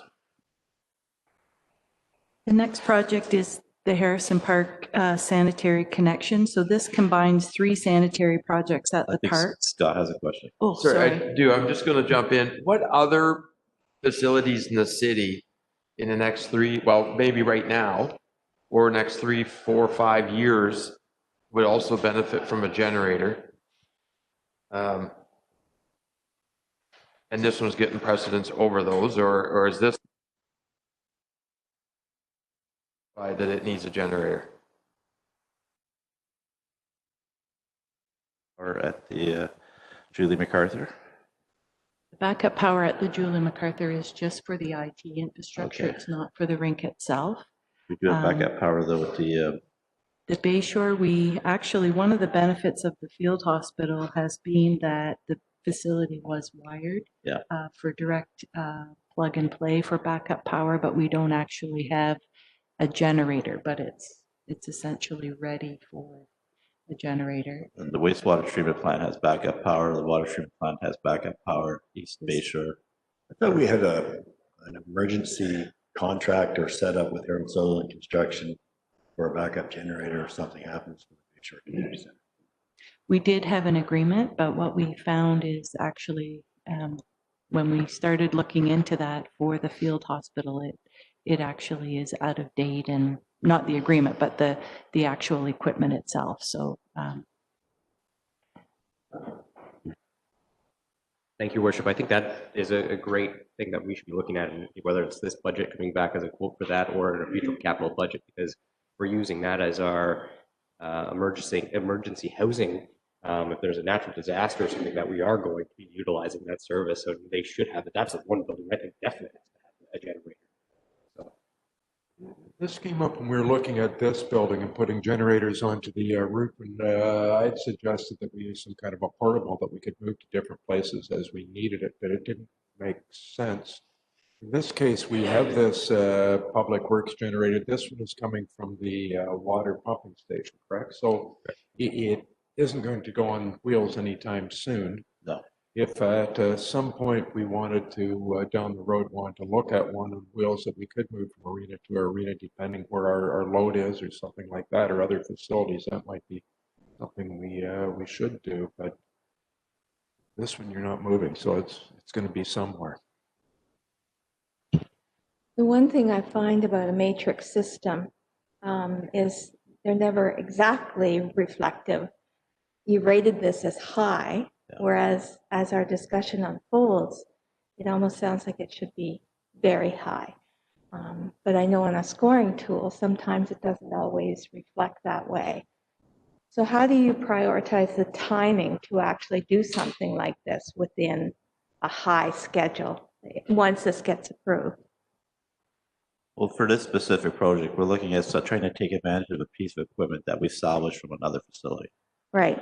And this one too it's because of, if we located it at some other location, it would be that much more costly to install it at another location, because we'd have to put in a much larger fuel tank than what we're anticipating. And that was the reason we had to remove it from the pumping station on A Street.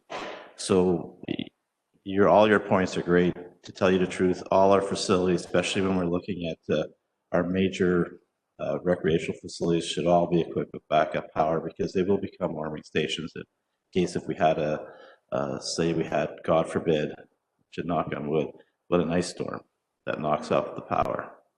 I mean, we've been very good here in Owen Sound since my time here. So we relatively had no power outages, but that doesn't mean that with the way climate is going, that's not going to change in the future. So ideally, we should probably put a program in place to make sure we can bring forward in a timely manner. I'm not saying like overnight, but bring back these installations of power, backup power for our major facilities. Pam, go ahead.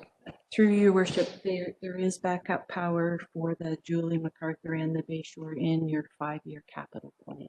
There you go. Done. Thinking through this one, whether we were to choose Bayshore or the Works Department, it seems to me if we did get an ice storm, we would potentially use the Bayshore for emergency services, but we would have to have trucks prepared. We'd have to have truck service. We'd have to have all those things to even get us to the Bayshore. So this is probably one step ahead in priority over the Bayshore. For the case of an emergency, we've got to have the Works Department going before we can do anything. Yeah. Sorry, this is going to be off topic, but just for refreshing my memory, right now for an emergency situation, where is it still the Bayshore is our emergency location if there is a natural disaster or a situation, or did we make City Hall become that when we did the renovation? There was like, isn't that whether we could put showers and stuff, or am I just off on my own little world here?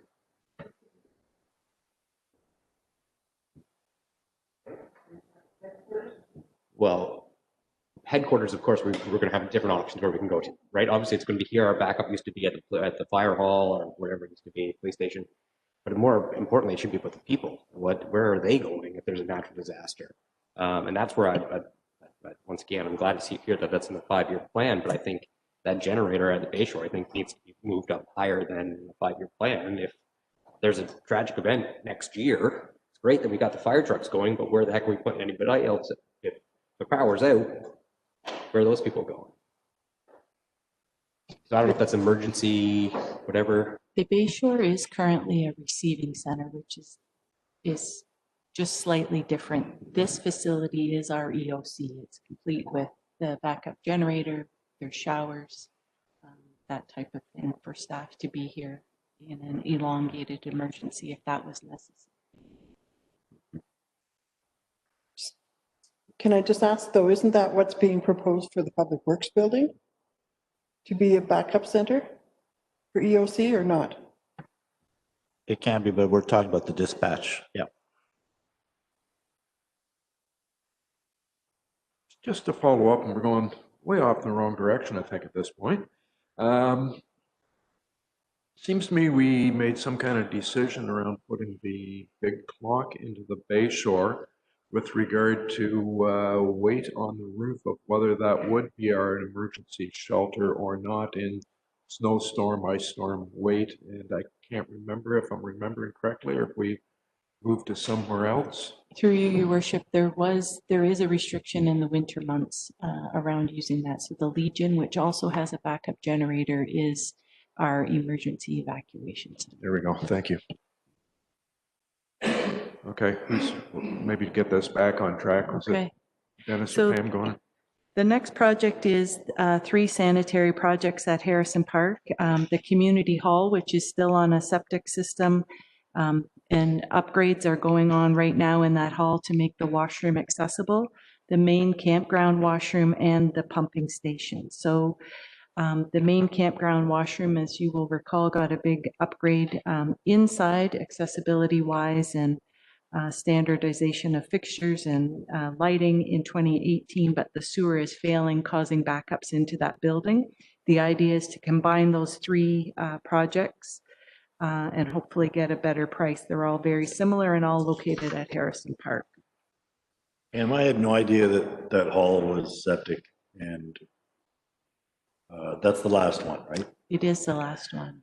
So does the tile bed, is there a tile bed? There is, yes. So does that all have to be ripped up and?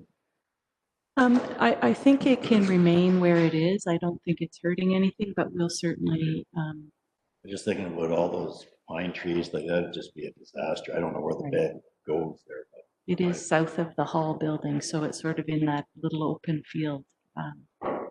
But it's time to replace that. So.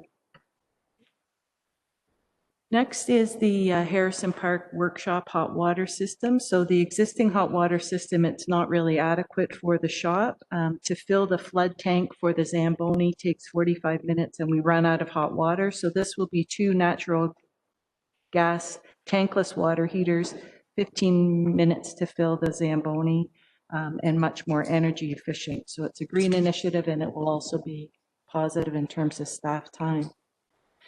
Courthouse windows and doors, and next Wednesday on the community services agenda is the culminating report really for the courthouse and jail. But this project would be done by city staff and it would be sort of that mothballing, boarding up windows and doors. It's about the safety of the building and also preventing deterioration and also the safety of the public. Along those same lines, Community Services Committee and Council had supported bringing forward a capital budget item to replace the roof on the courthouse. This is a designated heritage property, certainly reflecting its importance in the history of Owen Sound. This is an investment in the future redevelopment and preservation of this heritage asset. So Pam, oh, sorry. Go ahead. So Pam, I think there's going to be, I know there's going to be a lively interest, to put it mildly, in what we call the judicial precinct. And I kind of like that term, which by the way would include the registry office had we still owned it, but we don't. But the judicial precinct is what our architect has referred to it as.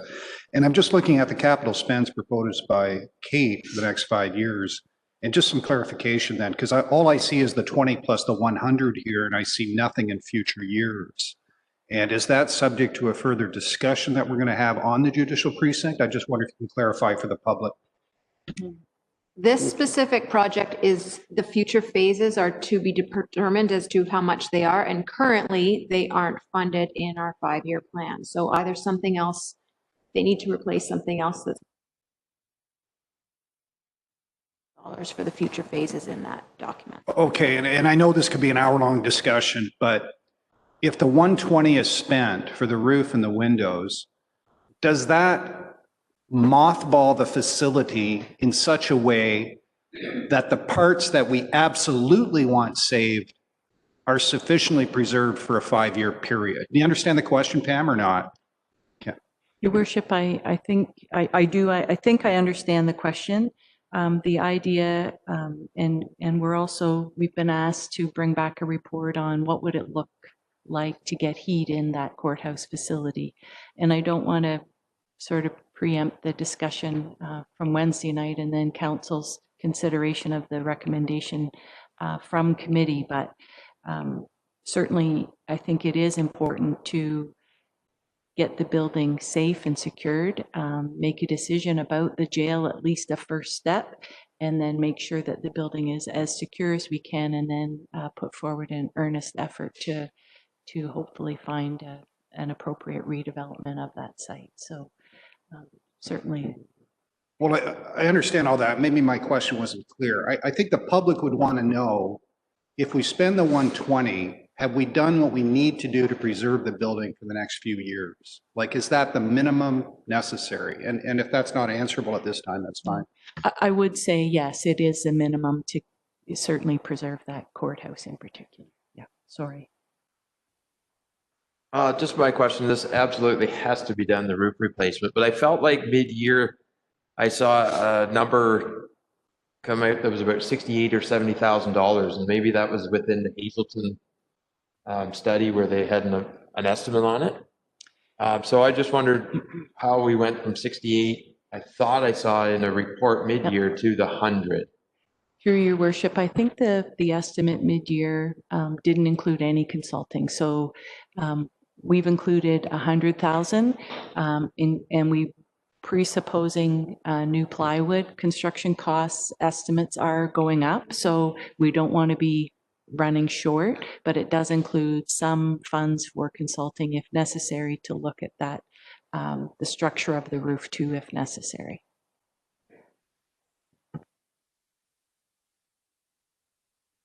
Next project is the Greenwood Cemetery Chapel. It is a carry forward from last year. Again, this is one of the significant heritage buildings at Greenwood. The master plan for the cemetery identifies the restoration of the chapel as an important project, that we would restore it and put an indoor columbarium in that space. It begins with a business case, and I expect that to be coming forward to community services in December. Next is the Tom Thompson flooring replacement. I hope, Aiden, you're watching. The carpet at the Tom is beyond its useful life. It's a significant trip hazard for staff and the public, and it's an important, so this is an important project from a life safety perspective, as well as in terms of the image of the gallery. My question on that relates to where the funding source is. We haven't seen this budget card in the past. Is a carry forward of $50,000. Last year we had $15,000 allocated to sinks and fixtures. I'm not sure if that was complete or not, but where's this $50,000 carry forward originating? This would come from back to that 2020 capital status report. There were a few projects that were funded in 2020 that we have pushed further than 2021 and reprioritized those dollars into this project as it was prioritized higher than they were ultimately. So these are funds from our 2020 budget that have been reprioritized. These next two projects are actually underway. The Tom Thompson roof, we had done the tender early in 2020. It came in over budget. We re-tendered it. Now we've got compliant or bids that are on budget. So both the Tom Thompson roof as well as the Bayshore roof, if they're not started, they're going to be shortly underway. Those projects have been awarded. The fire station roof, last year you put, you approved a transfer to reserves of 50% of a new roof.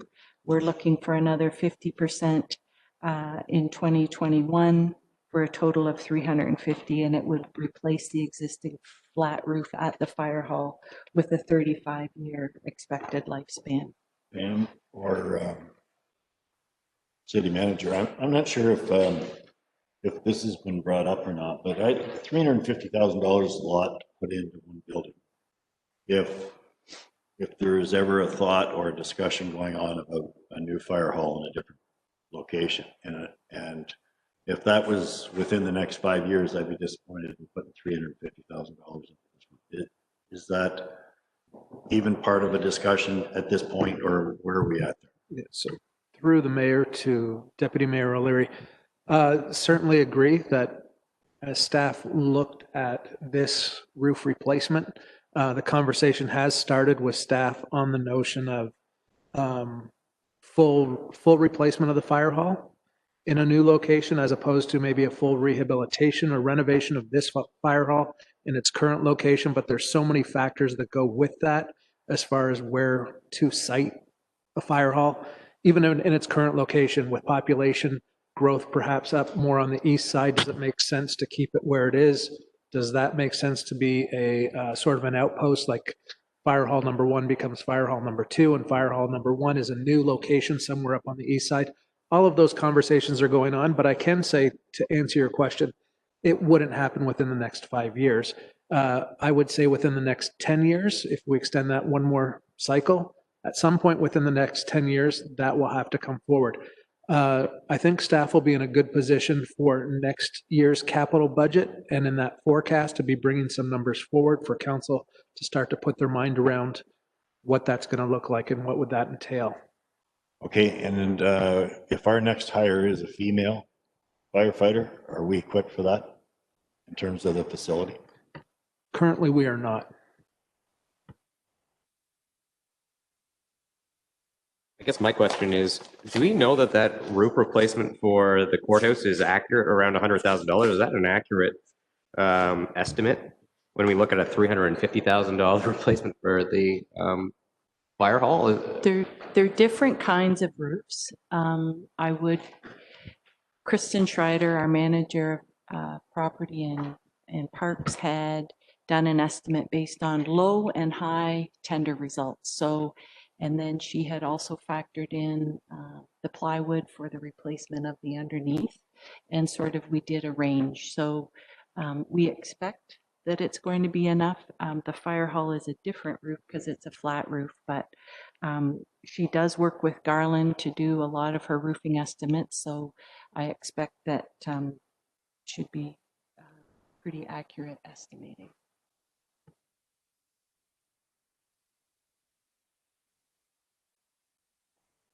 If we get a roof, a 6,000 square foot roof or whatever for $100,000, then residential roofs are getting screwed. To be honest, it costs $20,000 to fix your home roof, but we're going to pay $100 for 6,000 square feet. I'm starting to feel nervous, Your Worship. I think you should have used the da-da-da-da-da there. Oh. The next roof is the Harrison Park Workshop roof. Again, we've had a roof scan done. There's 3 sections that need roof replacement. One is the flat roof and a rolled roof. 2 sections are that built-up roof membrane. Again, this project was tendered this year, but over budget and re-tendered as part of that package. So it will be done either late in 2020 or early in 2021.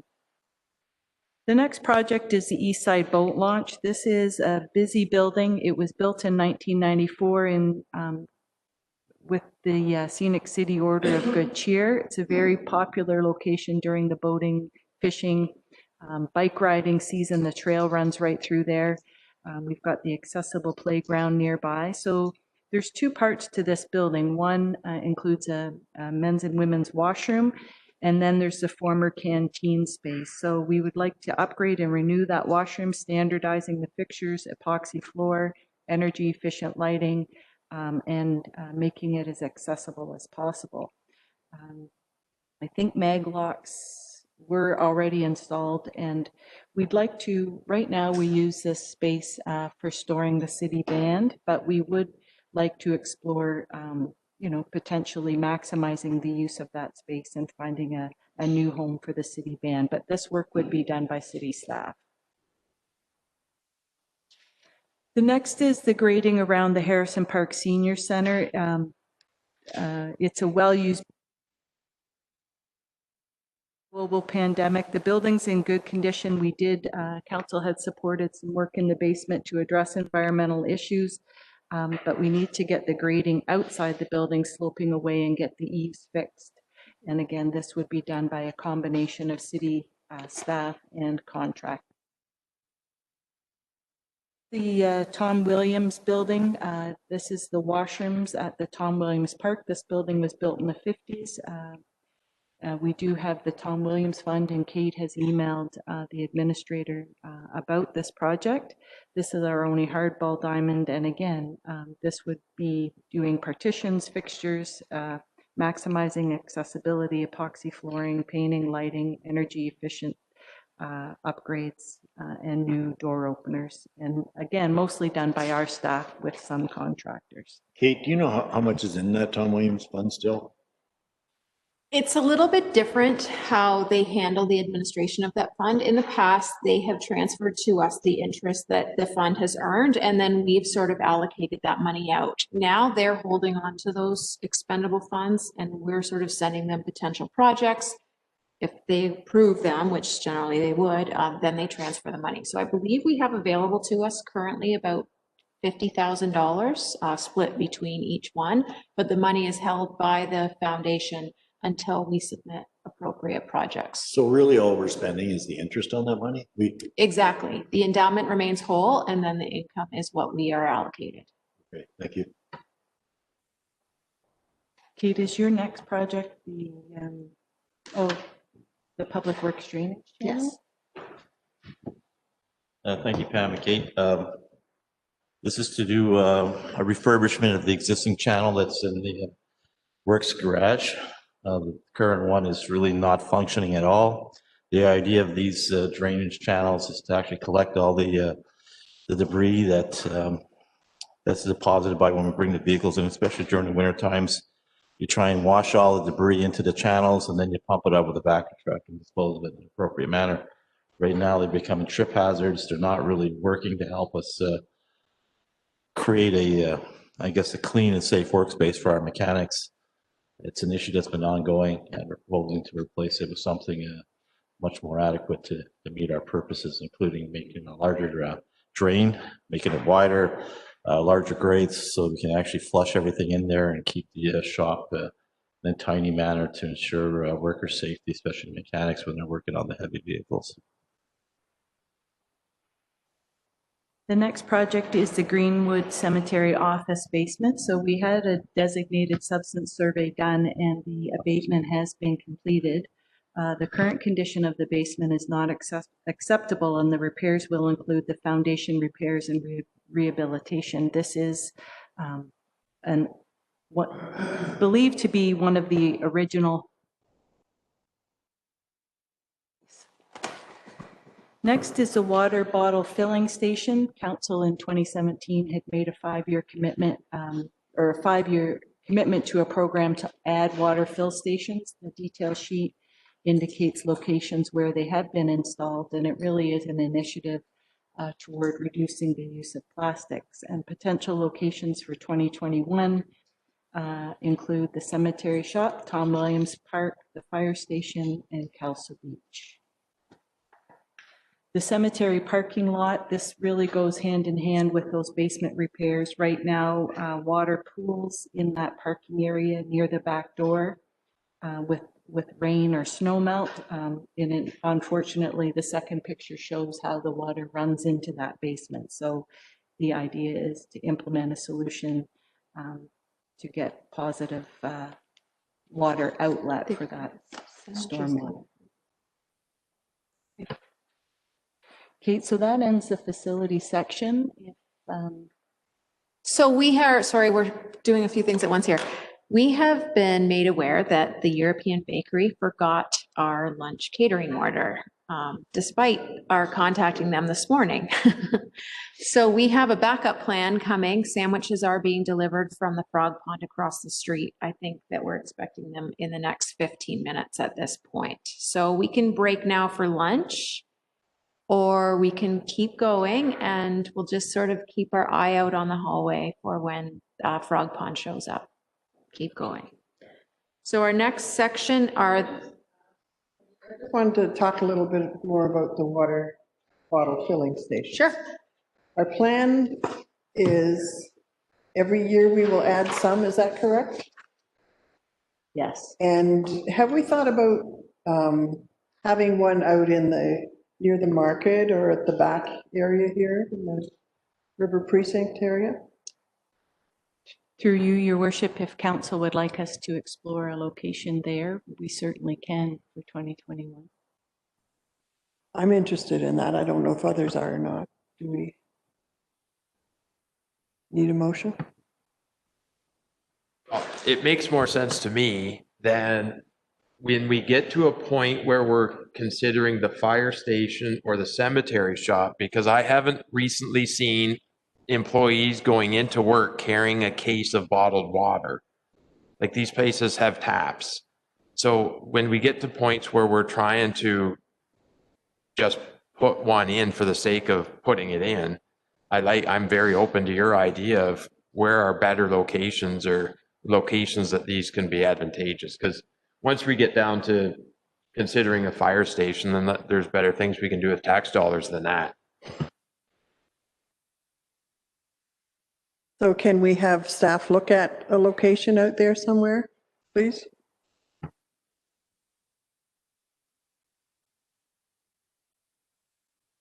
Yeah, public spaces are what I'm Brianna interested in. requires a motion, so go ahead.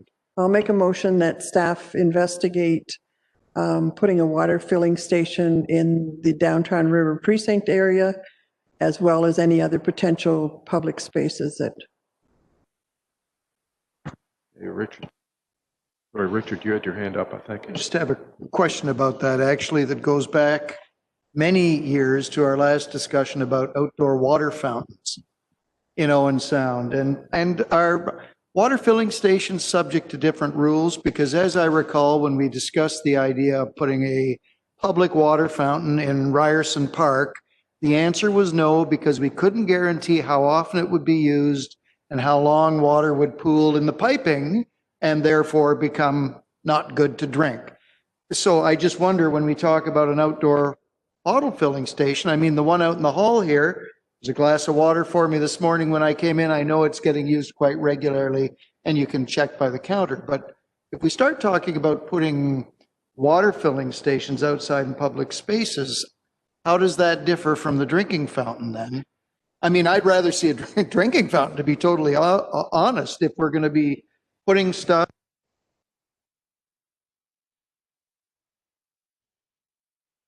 in a number of years.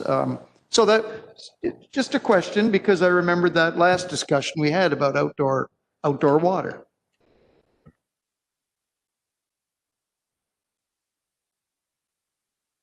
Your worship, I really would have to defer to Dennis. The question is about outdoor watering fountains or water filling stations. Is there a concern, if they're not used frequently, that the water wouldn't be, if it's sitting there and it's stagnant, that it's not technically safe? That's certainly the advice that we were given when we were redeveloping Ryerson Park. We were told we could not put an outdoor water fountain over there because there was no guarantee how often it would be used and whether the water would sit in the piping. And I'm not imagining this, am I? Like, we were told this at council because we did want a public water fountain down there. So I'm just trying to understand how a water bottle refilling station outdoors in a public space would be different from a water fountain.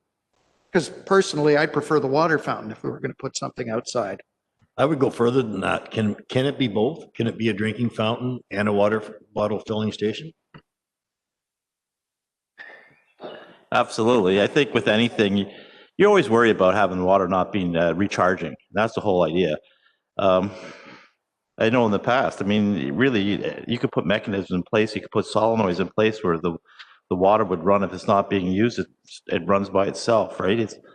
And that way you're recharging it and you're replacing the water. So you can always address these issues, and it's not that hard. If you think outside the box, you can. No, it's not. No, we do it all the time, right? We have bleeders, not bleeders, but we have flush hydrants that help recharge the dead end lines. It's the same thing if you're worried about it, we can test it and we can say, oh no, the water quality is good or not. And if it's not, then we can put up something in place to help make sure we flush the system and just let water run when it's not being used frequently. Okay, if I can just, I guess, my only thought about a water bottle filling station outside is it needs a wall. It's got to be installed in something. Yeah. But if you're looking at a water fountain outside, and given the beauty of the River Precinct project and the plans, I mean, to me, it seems like that would be a more fitting. So I wonder if a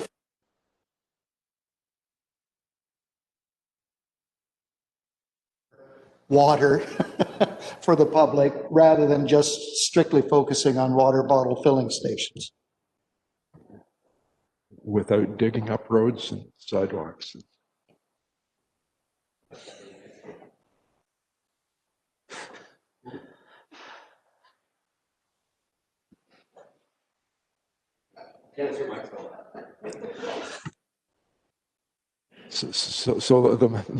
Any other discussion of that motion? Otherwise, I'll call the question. So all in favor?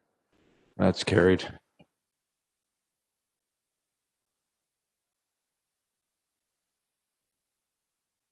Love ideas.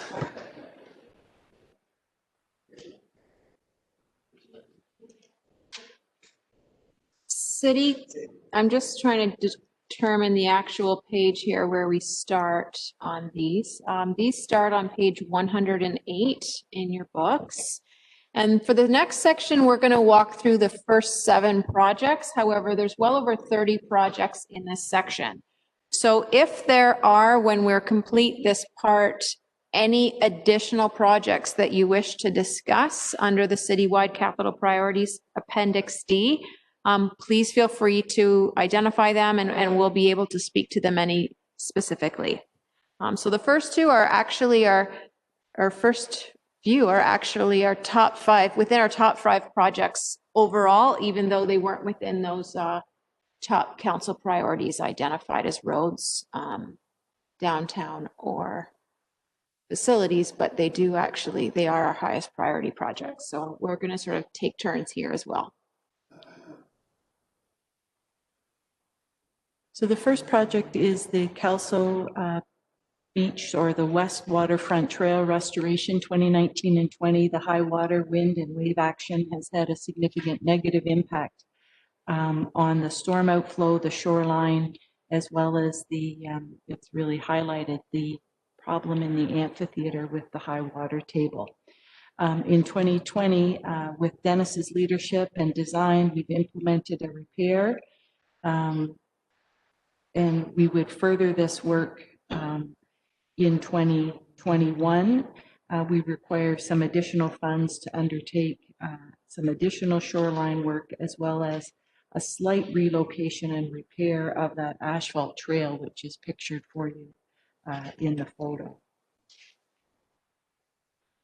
Moving across the bay to the East Waterfront Trail, there's a few sections between public health to the Inn on the Bay, and then again from the Bay Shore to the wastewater treatment plant, where there's been significant shoreline impact. I invited you last Friday, if you hadn't seen it, to take a look at that. And again, the budget is for the restoration of that trail. I would note that we are pursuing, they're not factored into the budget, but we are pursuing grant opportunities, and should they become available, it would have a positive impact. So just a couple of clarifications or comments. So we're making changes and investing because of climate change action that's occurring on our structures. How do we, is there a way that we can anticipate or plan for additional change? In other words, we can repair what's been damaged, but is that just re-inviting an issue of needing to repair? So that's my first question.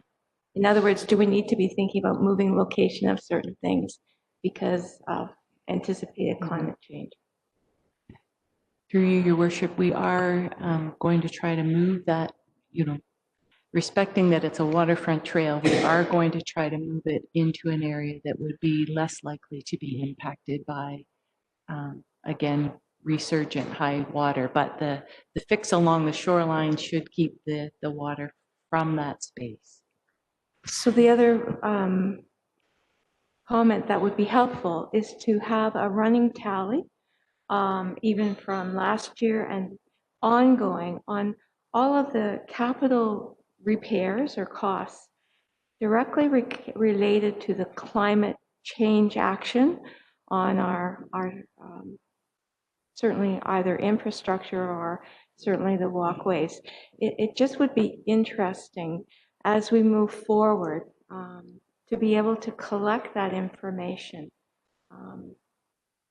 I don't know if others would see the value. I know you're going to apply for grants, but already just even between last year and this year, if I'm looking at the information, I mean, we're 300,000 up on just a few trails, or certainly with, and it would be helpful to keep a tally on what the climate change is costing us from a capital perspective.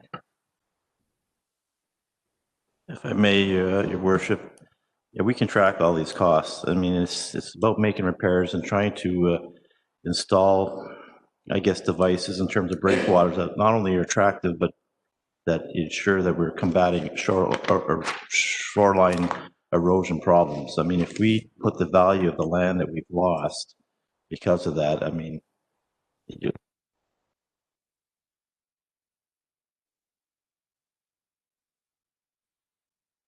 the land and actually protrude out into the, you can't see it on that picture, but I'm not sure what the previous one is, actually go out where the channel is. You can see it. You can still see where it was and recover some of the land, but it's, according to the Conservation Authority, whatever the lake is taking, the lake is keeping.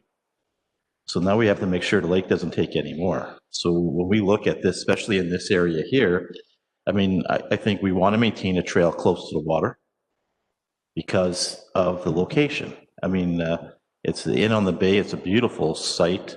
Trying to install something that's both attractive and works. And then when we get into the trees, as we head towards to the harbor wall, you can see we can actually put more of the riprap or whatever you want to call it on the shoreline, because it doesn't have to be as attractive. You just want to make sure we don't lose anything more.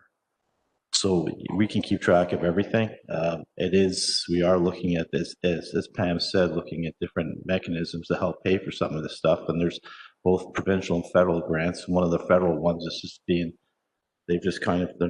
there's no more intakes because of COVID-19, but that should open up a mechanism for us again to be able to draw money from. So, and they've helped a lot of municipalities are dealing with the same situation, and we're dealing with both high water and wave action.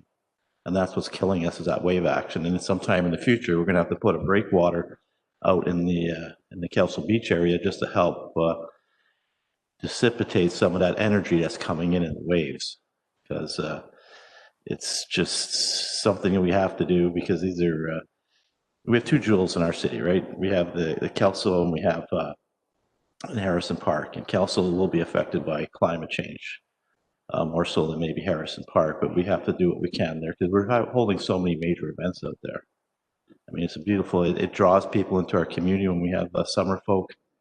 I mean, we have people camping out across the street. It's packed. Harrison Park is packed with people going to see summer folk.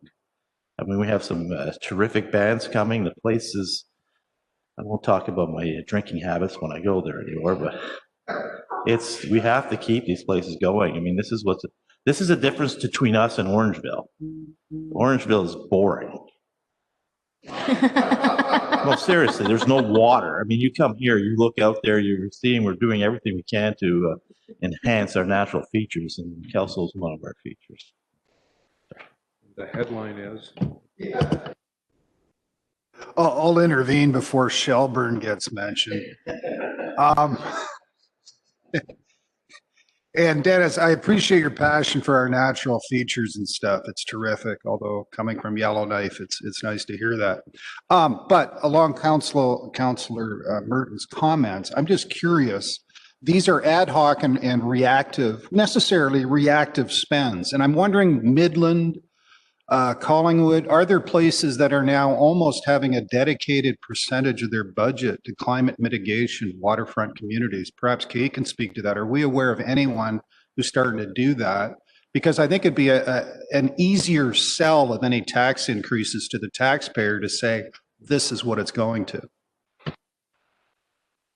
Through the mayor to Councillor Tamming. Yeah, there are other communities that have started to adopt that approach. We as a senior leadership team have been talking about that very issue around our table, and we're looking at applying a lens into our procurement methodology and also into engineering and public works. So it's not necessarily a dedicated plan that sits by itself, but when we look at projects, we will overlay that climate action, climate resiliency into as a lens to look at our projects and make sure that we are estimating accordingly rather than just one-off type elements to it.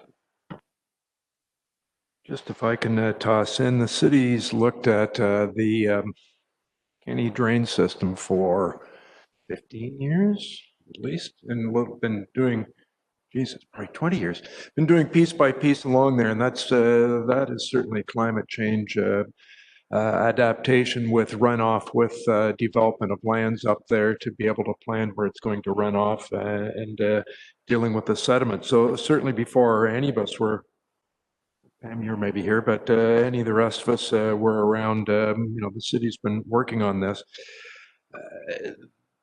Water levels are almost a category in their own for the simple reason of where do you start measuring? If you measure from 7 years ago or 8 years ago, the water is way up. If you measure from 79, 84, 86, whatever it was, the last high peak, I've noticed water is down about 8 inches to a foot already from August at the yacht club where I'm measuring, can see it. That's I haven't measured it, but it's anecdotal. Lions Head, a couple of years ago, you look, there was these great walls that have been built in front of boathouses that are way the heck up out of the water, and now they're back in the water, and at some point they're going to be out of the water again, I suspect. So it's hard to call it climate change and assume that it's going to continue to get worse, but it might. But it's probably more likely that the water will recede again and we'll go through another cycle, but it might keep getting higher as we go down and back up. Certainly listening to Dick Hibma a few years ago when our water levels were dropping and they're worried about the water running out, that the Americans were all taking it, or the engineers had dug the channel in Sarnia too deeply. The big issue then was the climate change in that we weren't freezing over in the lakes over the winter, and so we had a lot of evaporation that was lowering the lakes, and that's probably consideration for climate change as well. So it's hard to measure. Yeah, it's good to start to collect information so we've got data going forward, but it's hard to figure out where the base is that we start from and with the lake level with regard to climate change. But otherwise, rainfalls, overflows, septic overflows, all those things. Things that we should be collecting and starting to track to see if they continue to get worse. Ball's in your court.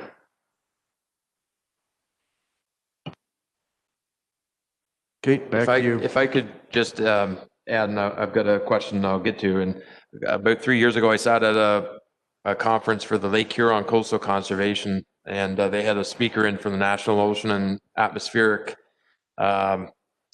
from the US NOAA, and actually his comments were exactly aligned with your comments there, Mayor Boddy. Expect the same type of oscillations in terms of Great Lake water levels that we've seen over the last 30, 40 years. Your storms and so forth may maybe greater at times, but overall your oscillations in lake levels should remain about the same. My question is, at times geese congregate down there in tremendous numbers. When you are assessing restoration, I'm just wondering if there's any steps that you can take to include measures that might not be as conducive to the geese enjoying that area. Some years I've been at the Inn on the Bay for the fireworks, and I watch kids out sliding around in the grass and playing and having a great time. And you just think, if their parents knew what that yard and lawn looked like through the day, they would not be out there having as much fun. But I don't know if there's any mitigation steps that you can include, but just wondered if that's something that you can consider as you move along, things that the geese don't enjoy as much.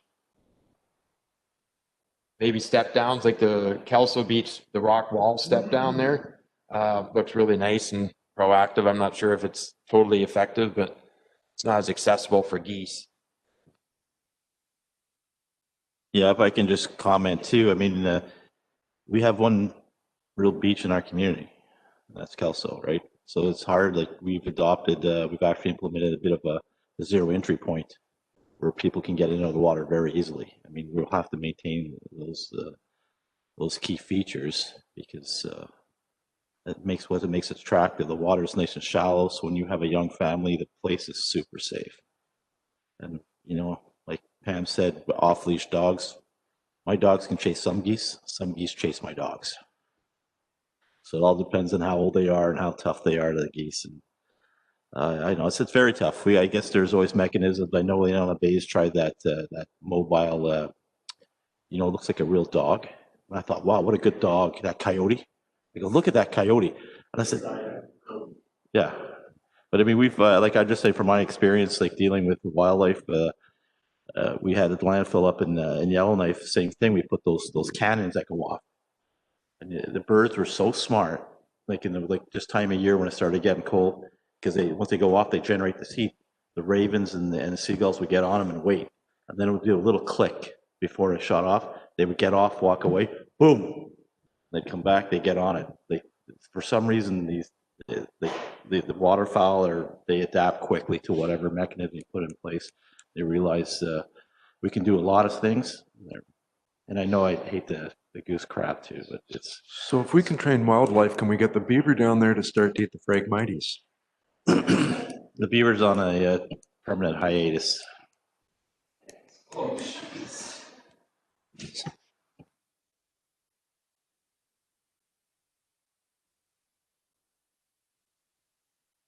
Davy Crockett hat? Our next project on the list, fourth on the list, is our electronic records management system, which we have coined SHARE as an acronym. This is an update as this project was approved last year. To date, we were delayed as a result of COVID because we are working with a consultant, and as well, this requires a lot of staff time. It really is a transformation in the way that we do our work. That being said, we sort of did our new kickoff meeting in September. And to date, every department has walked through their business processes and documented those. We've had demonstrations from SharePoint, and we have done a content cleanup of all of our existing records. I would say by doing that, we just sort of ran an archive of anything that was past a certain date. Coming up, we are going to have configuration with the Gimmel's records management, and ultimately acceptance testing and implementation with the project team. So departments are planning to start onboarding to the new system in January, and as implementation to be complete in 2021. And then it's really about managing our records. So this is going to help in records retention and disposal. And from my point of view, I'm really looking forward to ease of access. So being able to access records, know where they are, search things, and know that the version that I'm utilizing is the most up to date, and it's the one that other people will access in the future. So this has been and will be a great project, and I would just like to take the opportunity to give kudos to Desiree, who excellent project manager, but also recognize that this is more than just project management. The biggest piece of this is change management, because it really involves getting all staff on board to undertake a huge change in the way that we do our work. And as I said, it somewhat ties into the next project on the list, a software transformation project needs assessment. As we were going through the identifying and documenting our business processes for the SHARE project, I did observe that there would be some overlap between the scope of these two projects, and taking them on around the same time would be beneficial for that reason, especially when we are demanding staff's time to work on things. This is in response to the fact that our main financial information system, I'll call it, is not an ERP, it is a financial information system. WorkTech and Great Plains are what we are using. Those were acquired in 2002. At the time, we had engaged with a consultant to do a needs assessment, and ultimately this is the recommendation that they made. So we've had this piece of software in place now and this chart of accounts that we're using for almost 20 years. It is becoming outdated. Our needs to meet the ratepayers' needs, as well as certainly intensified by COVID, our ability to provide virtual services, as well as for our staff to work anytime, anywhere, not just sitting at a physical desk in one spot. Those have been identified and intensified. In addition to that, Great Plains has been changed hands many times since it was purchased 20 years ago, and it's now becoming this sort of huge conglomerate, and the product that we purchased then is not going to be supported by them for, I think we're looking at a window of 3 to 5 years. So we are running to the end of the useful life of this application. My expectation is they have a project that or a product that they would like us to move towards. However, if we're going to be forced into that decision, I think it's important that we do our own needs assessment, understand what it is that we're trying to do and what's available to us. And perhaps we don't want to invest what I expect to be that $1.5 million range into what they want to put us into, but maybe there's something else that will be better for us. On top of that, as we've moved along, anytime we identify needs that aren't currently covered by that somewhat ancient package, we're often buying these new standalone software packages. So you'll recall that we recently moved to PerfectMind to allow us to do online facility booking, and that sort of manages that side of things. We use Amanda to handle property files. We use a software called Penny to do our payroll. We have all sorts of small applications that attach themselves to Great Plains, but they're generally to meet one need. And as a result, some of those some of those applications, we almost have duplicated services within them. So this one will do all of these things, including payroll, but we don't need it to do payroll. We're only going to use these functions. We're going to do payroll over here.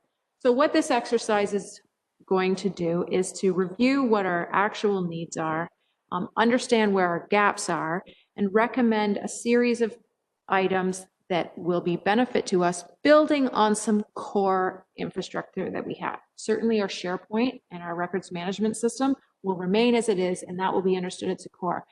Our investment in PerfectMind, we're not going to move away from that. We've spent a ton of time, and certainly the dollars invested in that are dwarfed by the amount of staff time that went into that project.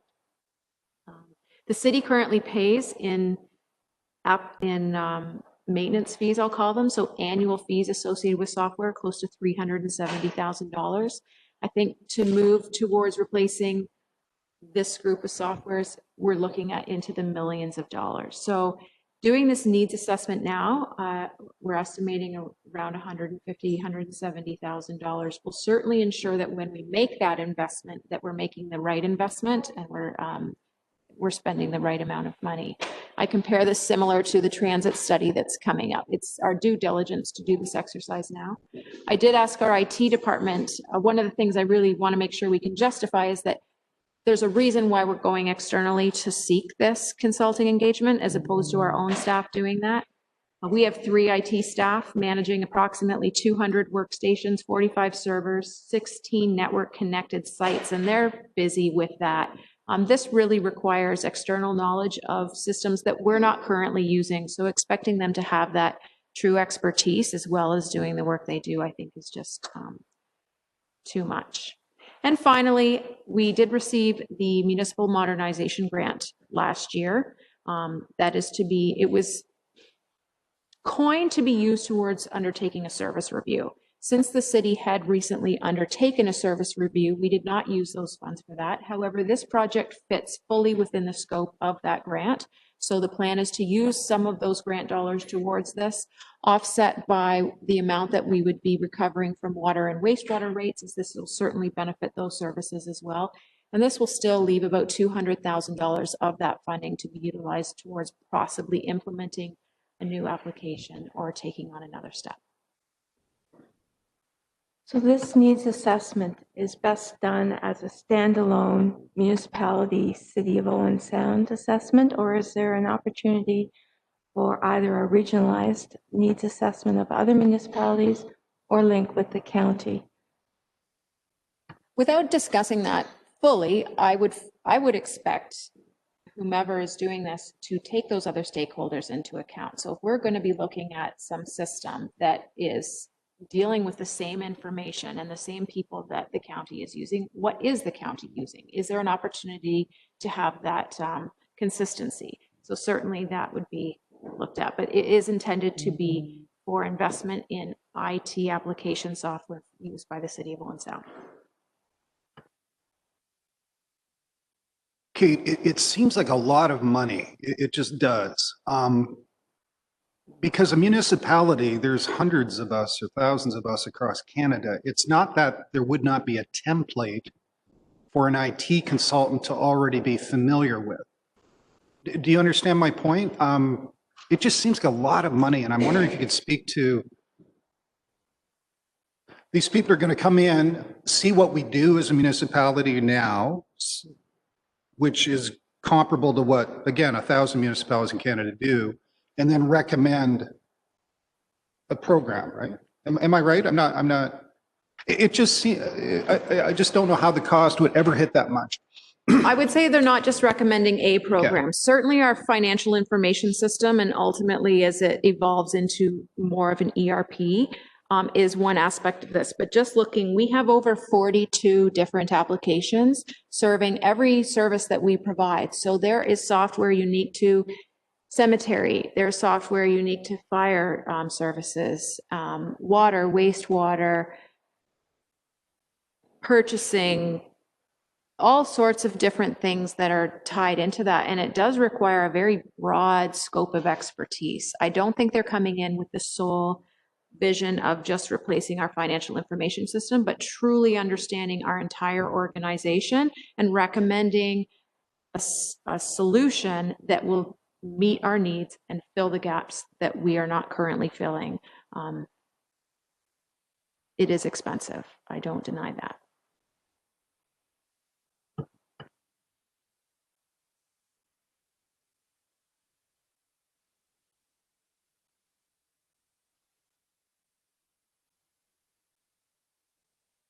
Take this opportunity to jump right into the zoning bylaw. Yeah, lunch is here. Perfect. Can we take a break? Yes, for sure. No, there's a couple more. Let's break until 1 o'clock. Okay. Do we have to do anything here, or can we just say we're having a break? We're having a break.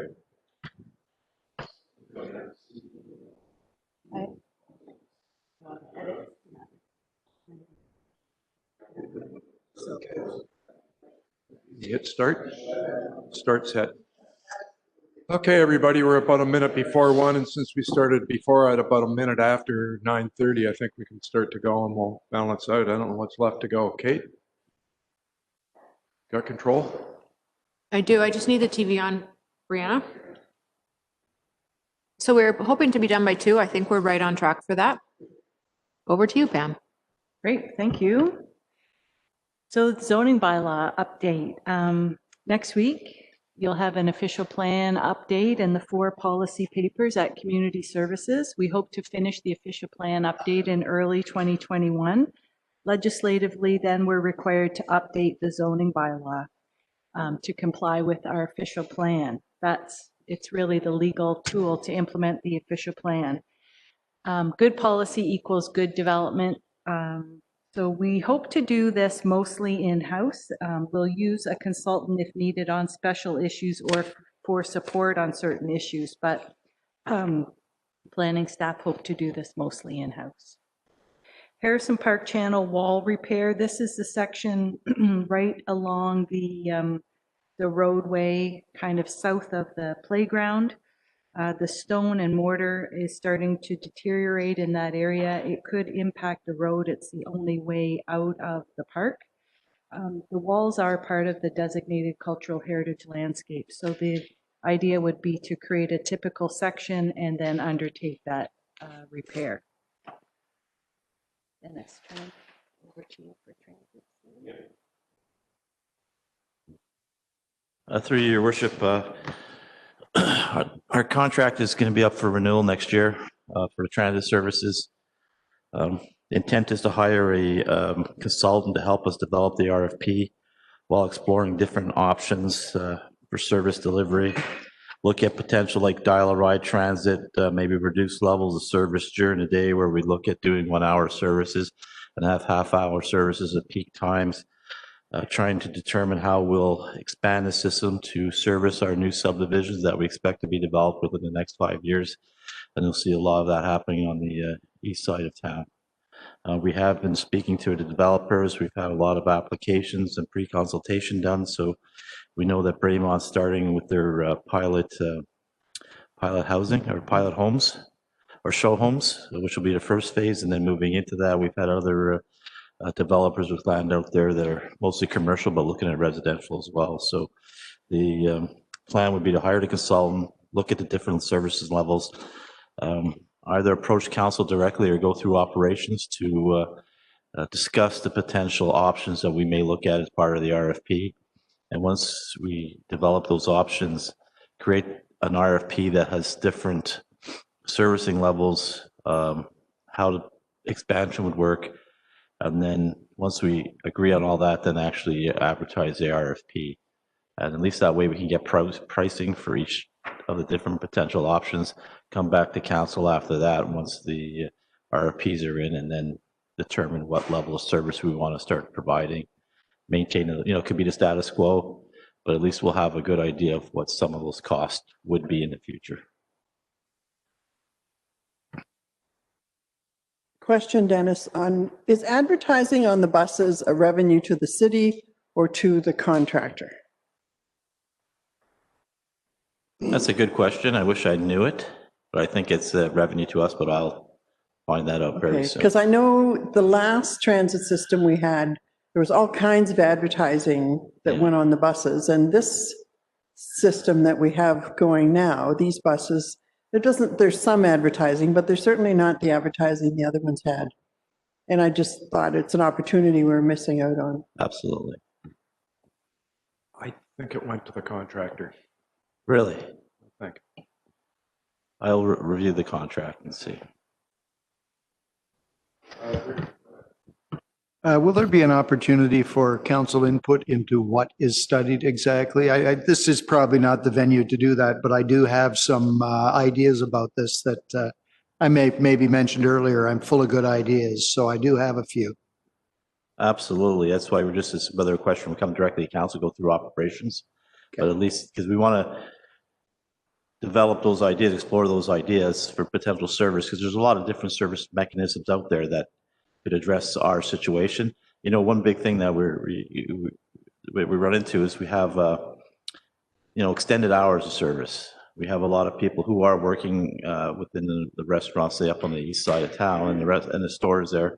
But we don't have a transit service to get them home in the evening. So how do we try and stay within our means, but still be able to provide that service to them? Yes, but any ideas? We want to be able to explore a variety of ideas, and then develop the RFP around those and say, okay, here's option 1, 2, 3, 4, it might be 10 options. We want pricing on all of them.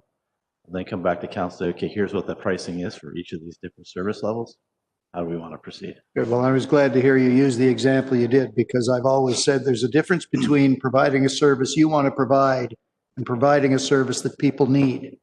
And I think transit is one of those ones where we need to get a little more creative in what we do. And I won't go on, but thank you. I'm glad to know we'll have some input No, before we get going. I think a big thing is like during the day, you'll find very few people are using the bus. So why not have an hour service? Have like one bus provide 2 routes, but knowing that I won't get there for the next hour, but then during the peak times, or maybe we have extended hours where we can service the people that need that service when they need it.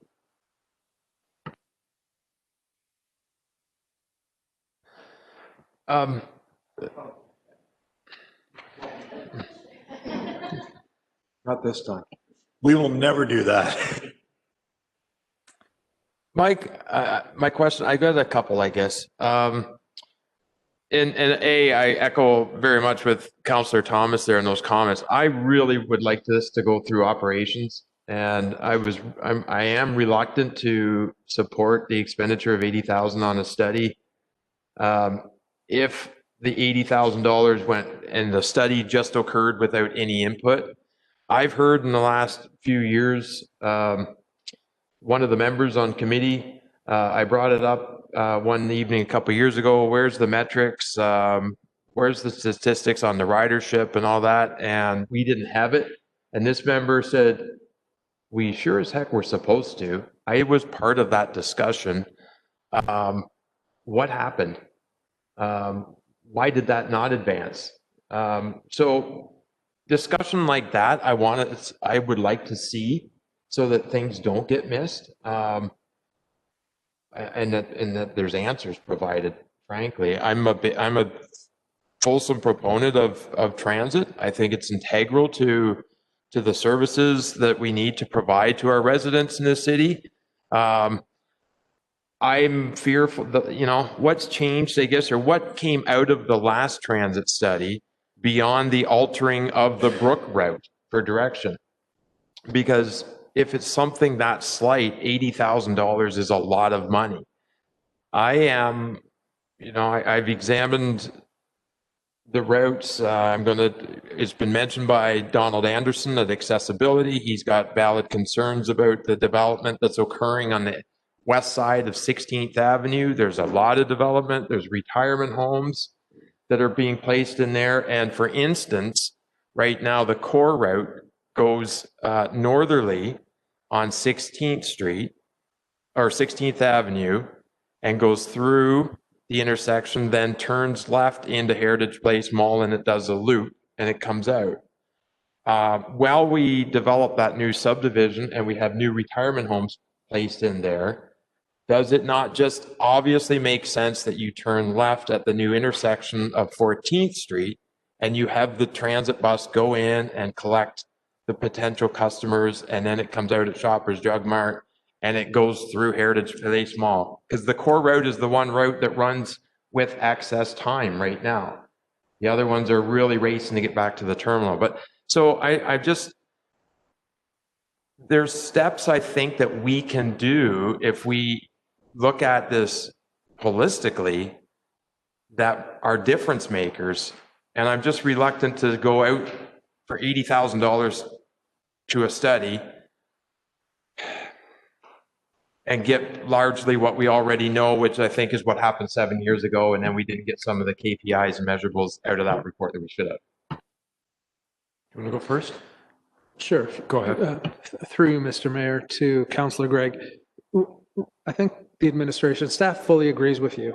And this really is just to put aside the 80,000 in the budget for the study, but to bring all of that building of what this will be to the operations committee with the committee input.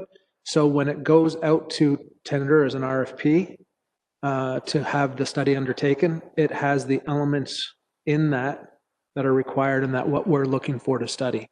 And whether that's models of innovation, route, design, all the rest of it, all of that will be done at that time. This is really just setting the dollars aside that we know we need to undertake this study though, but not to go do the study without input. I'd kind of like to speak to it because I was there at the time And I've answered this question several times where somebody wondered why we hired a consultant, and people hate that word consultant. At one point, we had an engineer that was a traffic engineer on staff that was very underutilized, very bright guy, very good guy, but was underutilized. And when I came onto council in 2010, it wasn't my decision, but just after that, we decided that we'd downsize that position, and hiring a consultant once every 5 years saved us like $500,000 versus paying this person over those 4 years to sit without enough to do. So it makes more sense to contract out. The first thing that we got from all the public studies the last time we did it, now we did have 2 contractors the last time. The first one didn't deliver and the second one did.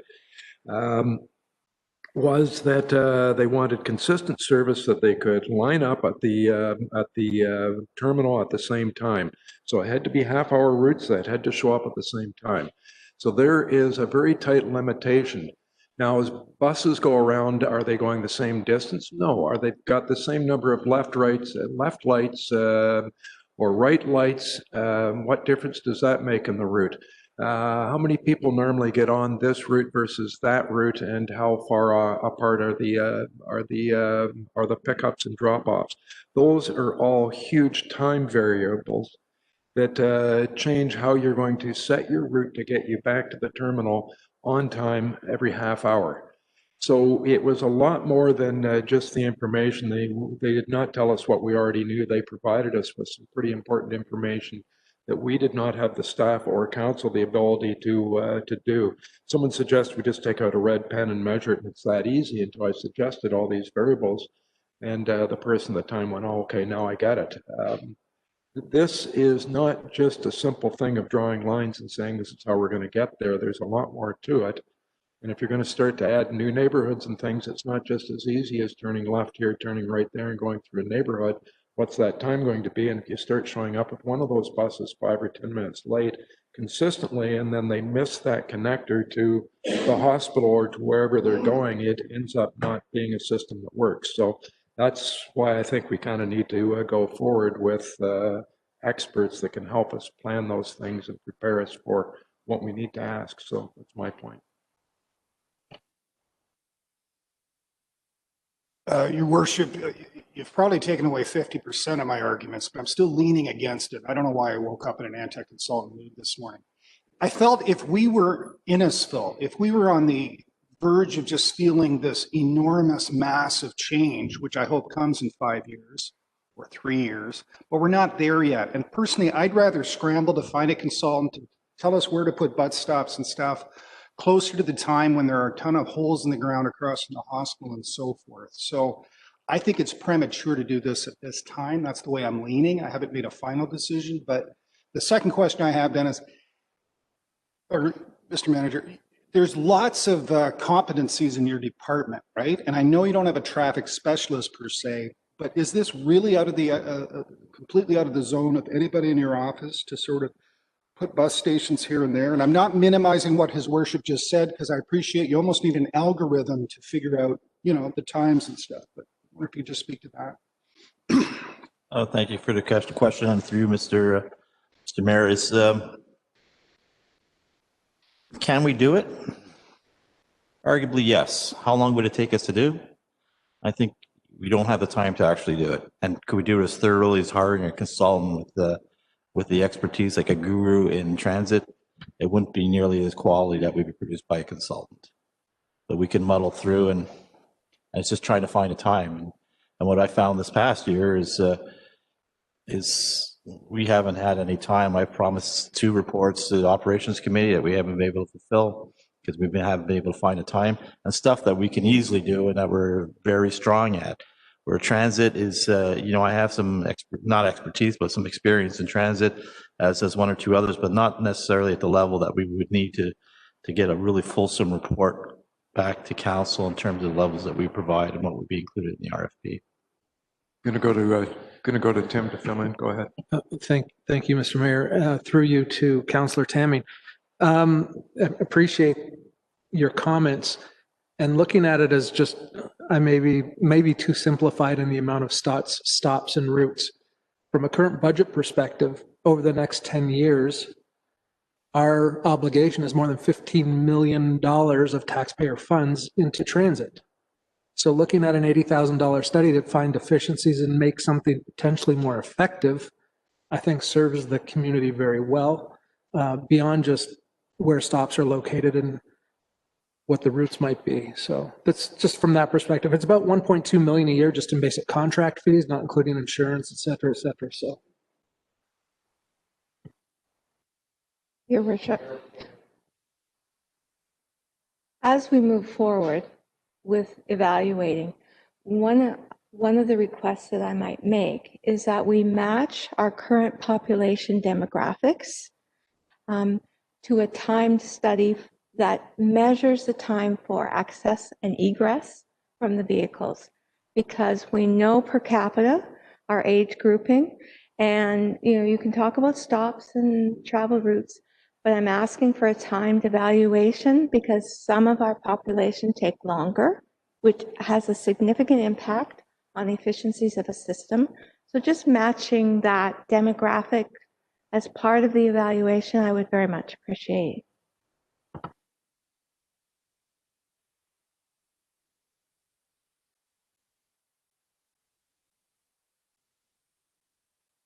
Okay.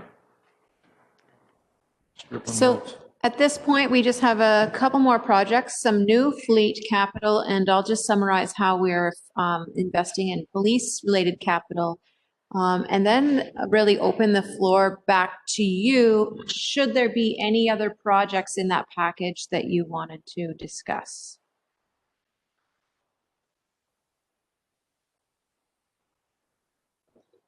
Yeah, sorry, I'm just getting back to that screen. The fleet starts on page 112. Oh, sorry, no, I said that wrong.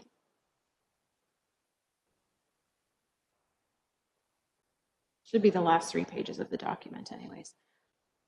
174.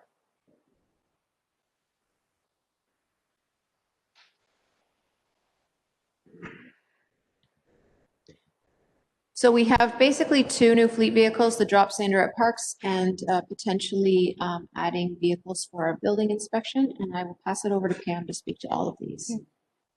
So the drop sander is kind of like the name suggests. It's a truck mounted sander. It drops sand behind the vehicle as it goes along. It's an important part of service delivery in terms of Harrison Park and Greenwood Cemetery, having outdoor trails and pathways that are safe for people to walk. Next, we have the building vehicle charging stations.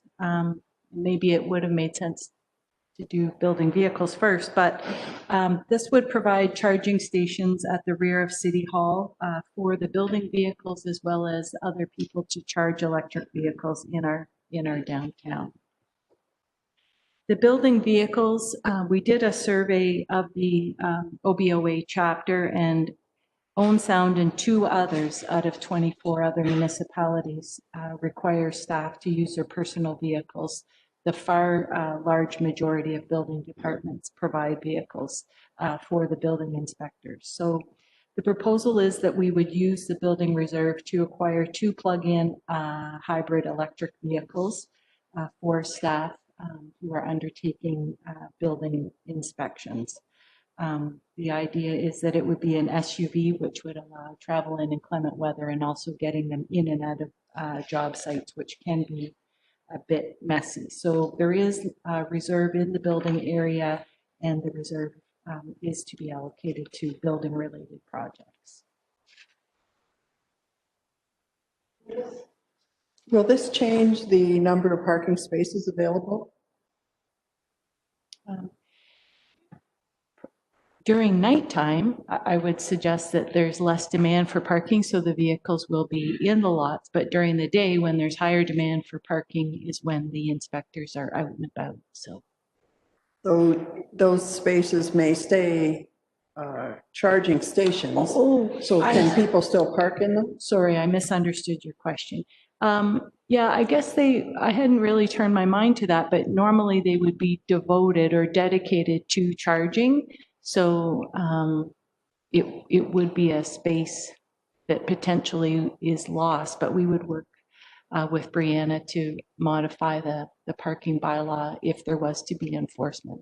I see your point. You can't have someone parking there and have someone else hoping to charge a vehicle. Because Understood. I think if it's at the back of City Hall now, it's pretty tight for space. It is, although yesterday, every time I meet in that West Atrium, and Brianna and I were just talking about getting parking stats going again after the bridge is back in. So we understand how parking spaces are being used. I think that's important statistical information to have, but anecdotally, from what we see every day, City Hall may be full, but that whole river area is. Yesterday, there was one car in there at 2 p.m. So I think there is capacity in this area.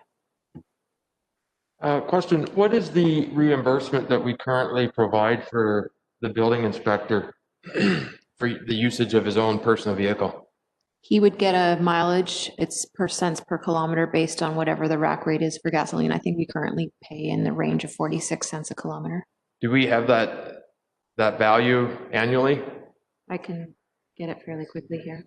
Because my estimate here would be on a 6-year replacement schedule, there's going to be a reserve contribution of $16,000 to $17,000 a year for this new vehicle. To date, we've spent $1,700 on mileage. So we'd be trading off $1,700 to date for a $17,000 annual reserve contribution for this new vehicle. Through you, Mr. Mayor, to Councillor Gregg. That's what the option that those individuals are willing to use their personal vehicles to do work in the city. So out of the goodness of their employ right now, they use their own car or truck every day. Really, in reality, they should be using the city vehicle to undertake city work. So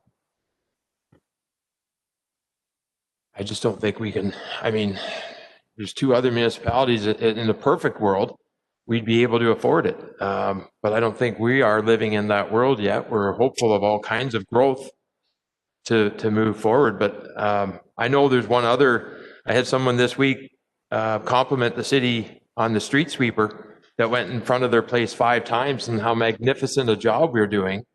And I said, well, actually, it's going past your place 5 times because it needs replacement. It's not productive. It's not efficient. Here's something I think we need to replace in our fleet that is an elevated need above the building vehicle. I understand it's got an ecological impact, but there's still a carbon cost of production to placing this vehicle into our fleet. I think, you know, environmentally that needs to be evaluated. You have to manufacture and purchase, and then we're going to have this reserve contribution as well. sorry, through you, Mr. Mayor, to Councillor Gregg. Two points of clarification. The funds for this would be coming from the building reserve, not the fleet reserve. That makes a difference. And the repayment into that reserve would come from building fees rather than taxation. So really, and the building reserve comes from fees also. So this is a non-taxation capital or fleet request. So I have a couple of comments here. So these are the only 2 that don't have a company vehicle that do city work. Like everyone else that works for the city that's out and about has a vehicle, correct? I won't speak for operations, but at Parks, our Parks superintendent, who is expected to be in the field with staff every day, as opposed, our Parks manager doesn't have a city vehicle, but the Parks superintendent does. Dennis, your road superintendent has a city vehicle, the water staff have vehicles. Yeah, like my point is the works department people don't come to work and then use their own vehicle. They get into city vehicles. The other thing I wanted to mention is, so we're going to put 2 charging stations in, correct? 1 or 2, yes. So, and now you're going to have 2 vehicles that are going to be charging. I don't know. Do these things have to be charged every night, all night, or I don't have that information, but I'm just wondering, my question is, so we're going to put in 2 charging stations and then we're going to use them ourselves every night, overnight. I don't like that part of it either. Should we not have, if we're going to have them, do we not have other people have access to those charging stations, like that might help bring people downtown as well too.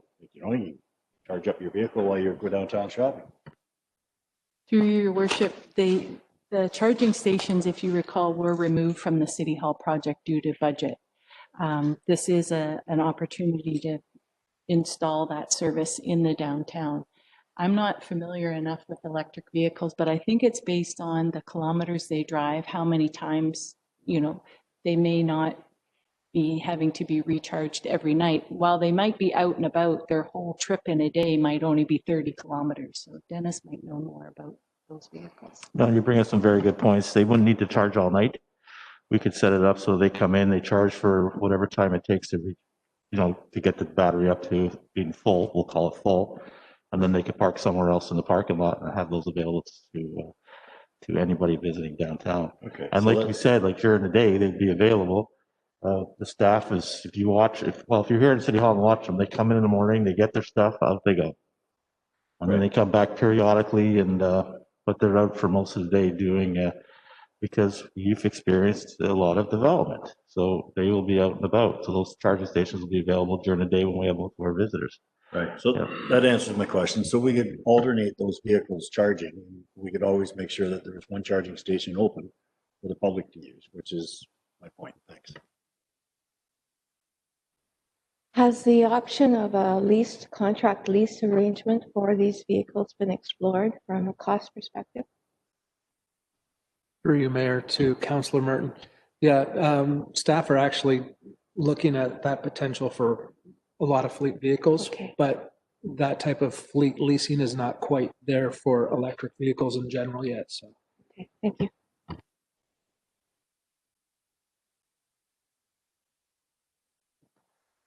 On this one, I would, at this time, I just don't think we can afford it or we can allocate these funds somewhere else. So I will make a motion to remove item 21E2, building vehicles, from the capital budget.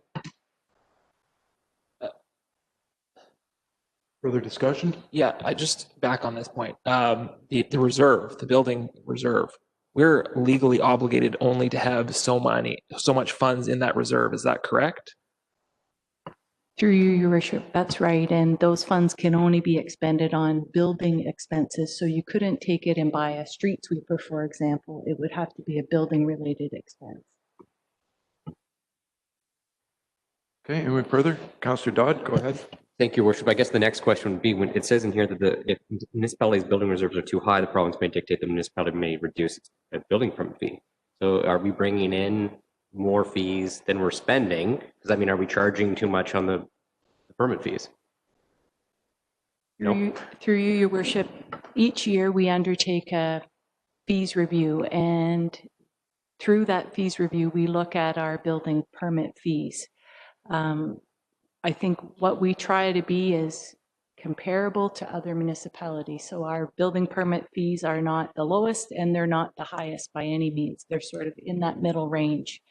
I think this year, you can recall the building statistics last year and again in 2020, we've had exceptional years in terms of building. So, and we see this demand increasing. Just meeting with Mr. Linthorne, our CBO, yesterday.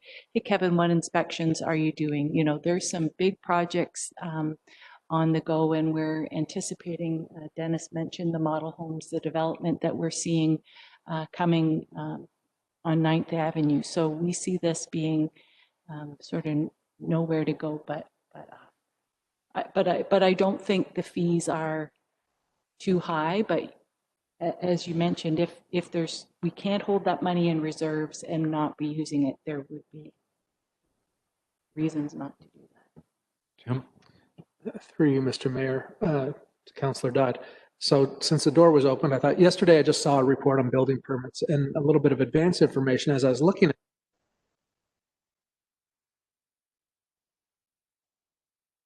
the previous 7 combined. So it's a great growth number for Owen Sound, especially the past 2. We're nearly 300 residential building permits, different types of housing stock, but nearly 300 in the past 2 years alone.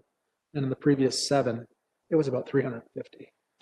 So Completely understandable. I get that. I get that we are in a very positive situation in our growth. I guess my question would be back is, if we're saying we have to use I'm just going back based off of Brock's comments. We're not allowed to maintain a certain level. So I guess in my mind saying it's great that we're having this development. So we're getting here, we're collecting more fees sit here. So then now we're in this position of saying, well, now we need to spend it. Otherwise our fees are going to be classified as too high because it's supposed to be cost neutral. Is it not? The program's supposed to run cost neutral? Yeah, through you, Mr. Mayor, to Councilor Dodd. They may seem high now or disappropriate. They may seem too high now. However, it will require more work and perhaps another building inspector, et cetera. So those fees will be used to the quantity of work. It just happens at this point in time. It's not the fact of, hey, we have staff have a large surplus of building fees, so let's purchase 2 vehicles for building, inspections.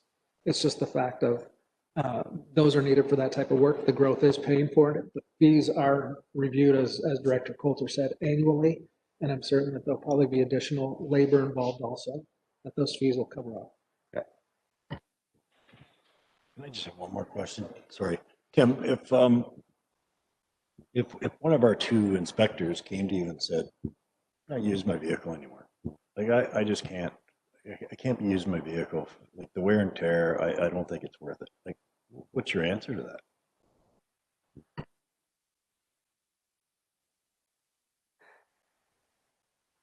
Through the mayor to Deputy Mayor O'Leary.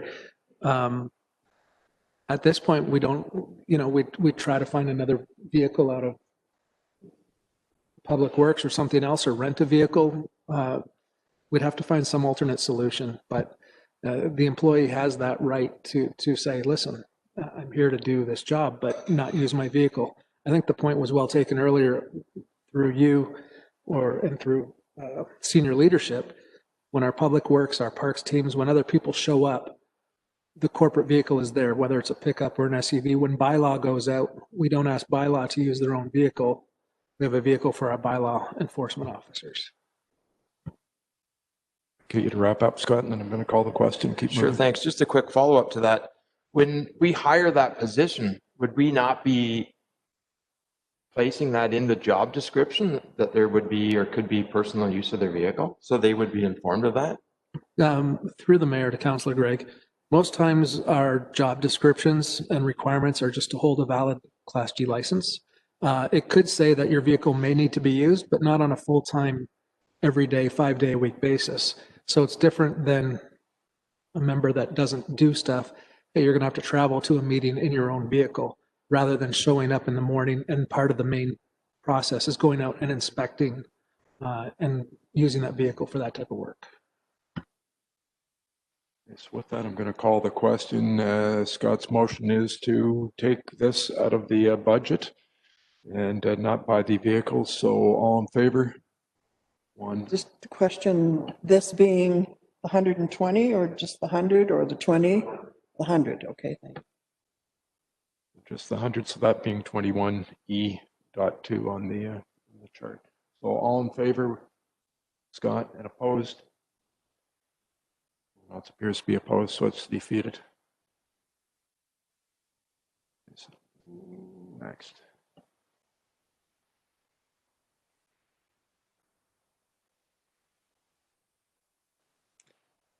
The last item in our presentation is just a description of, we allocate money every year towards the police capital budget. The police capital budget is set by the police board. We have not received the actual detail of what they are planning to spend on capital this year.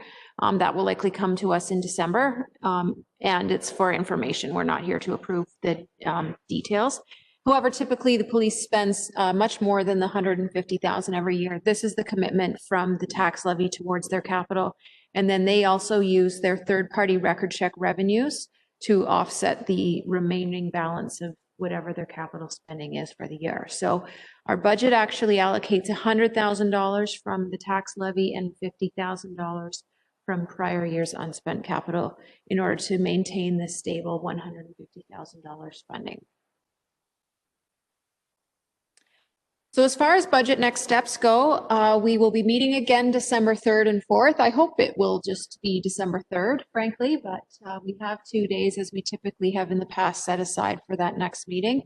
It is to focus on the operating budget, but certainly anything that has changed from what you're presented here today, knowing this is still a fluid document, plus any feedback on anything else that may come up from council will be brought forward. Following that, we have our public meeting planned for January 18th, and ultimately the bylaw will be passed at the council meeting in February. Your worship, Brock has a question. It's a story and a question. Okay. So, yeah, it's a little bit of story time. And I'm not sure whether it makes me laugh or it makes me cry. So I'm an early riser. I get up at 6 and I'm to work by 6:30, 7 o'clock. And at 10 in the morning, I take a break and I walk my dog every morning. So on Monday, I was out walking my dog and I get a message from Jess and it says there was a snowplow by the house. And I thought, okay, well, Jess must have got into the wine a little bit early. But then I saw our little street sweeper on so I live on, it's basically like a double loop. So I saw the street sweeper working away. And usually that comes with a dump truck, which would explain the snowplow. That street sweeper and that dump truck were in it's not a big neighborhood. We're in my neighborhood from 10 a.m. until 6:30 at night. Our street sweeper, so since I've become the chair of operations, I've done a lot of work into keeping an eye on the operations of the city and, picking out things that I think we need to work on moving forward. The street sweeper in this city is without a doubt the most inefficient aspect of our corporation. It's a big time suck on staff time. And so I know Councillor Gregg also has some comments on the street sweeper as well, but I would move that City Council direct city staff to bring forward at the next capital budget session a new street sweeper. May I clarify that just for my notes? Are you an early replacement or a second street So sweeper? another point in talking to Kate, the money is in reserve, yes? Yes, so we would be pulling it forward. I know Councillor Gregg has some comments on the reliability of the current street sweeper. But yeah, that would be the motion. My first question would be, it's interesting that you're now the chair of the operations committee and we had one of our street sweepers in your neighborhood for 6 hours. We'd like to see it on our. So I was going to say either Dennis is very clever or there's something wrong here. But no, look, I'm just using the example. Okay, wow, all right. Well done. My street's always the last one to get cleaned in the winter. Yeah. Well done. Having said that, I had flagged this with Dennis months ago when I saw it in another neighborhood doing the exact same thing. Cover up.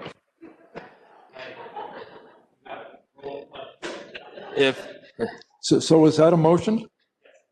If I could speak further to that, I was working with the director in 2019, April, in May, in June, trying to encourage and inquire when we're getting the sand lifted off some of the side streets or 1 Avenue East, particularly when you come down Harrison Park Hill. The reason is a cyclist is going to be in a very bad accident if we don't get our streets maintained.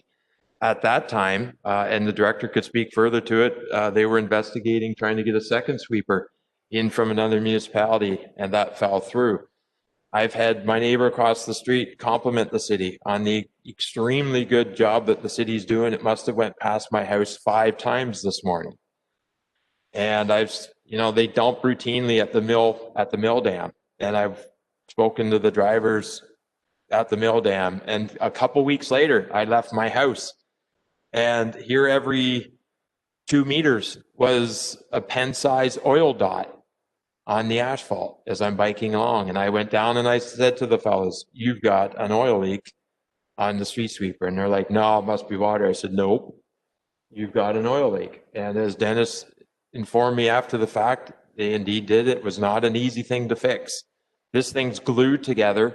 I had another compliment this week from somebody in town on the West Hill near Councillor Merton. Same thing. It went back and forth and back and forth. My street looks amazing. And I said, it's because it's glued together. And I've got it wrote down here. Does the capital pro efficiencies, does it save money?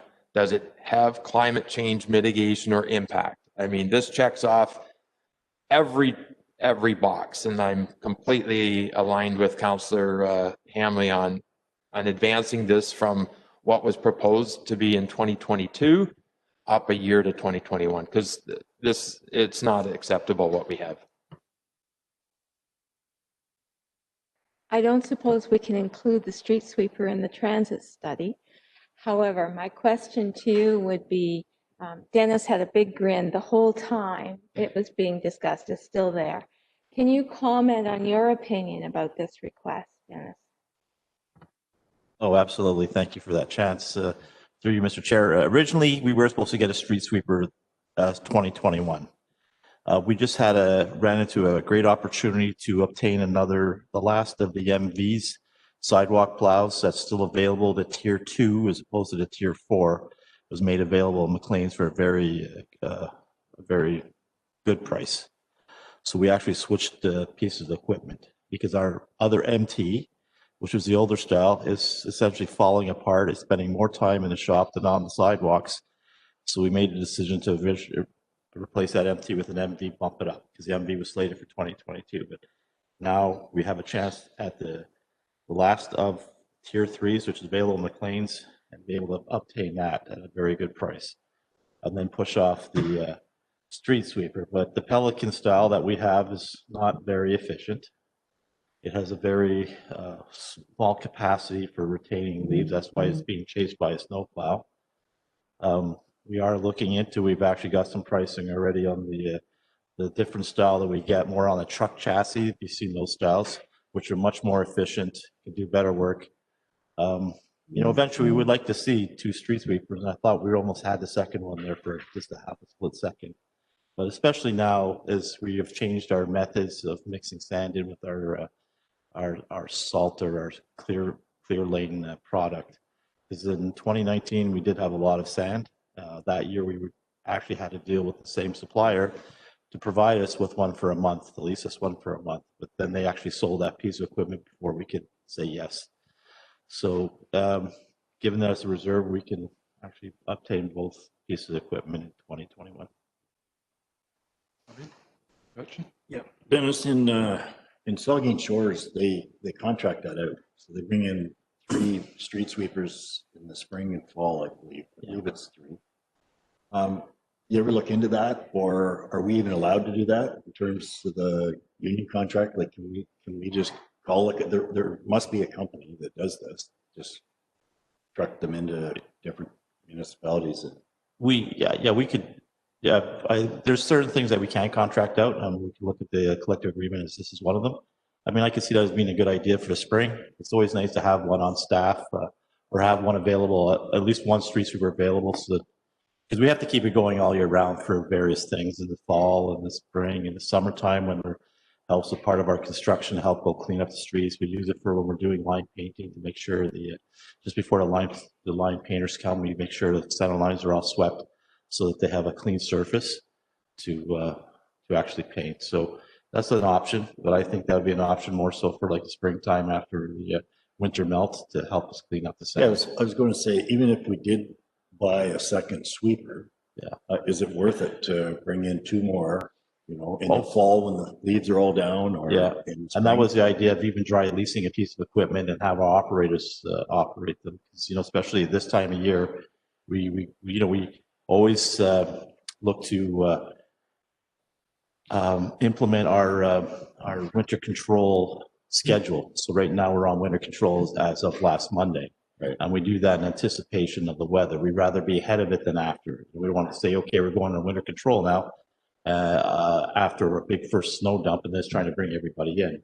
So it's better if we can have everyone in place ahead of time. And these are perfect opportunities to say dry lease a piece of equipment or something and help gather leaves, say this time of year. Like that. Just a comment on the street sweeper. In my subdivision that I live in, we didn't see it at all last year before winter came. And then we didn't see it till way into the summer to clean up whatever was left from last year. And again, we haven't seen it this year. And so our street's just packed with leaves. But I guess I have to get on operations committee or something to get that done. But obviously there is a lack of not enough time for them to be out or something, or we don't have enough equipment to handle what we've got. It's the efficiency of the equipment that we have, and ideally for a community of our size, we should have 2 street sweepers. I feel like Rodney Dangerfield. I can't get no respect. Oh, wow. Yeah, I was about going to ask Dennis. In Yellowknife, how many street sweepers did you have? We had the top of the line. What are we talking about? We had 3 street sweepers for half the amount of roads.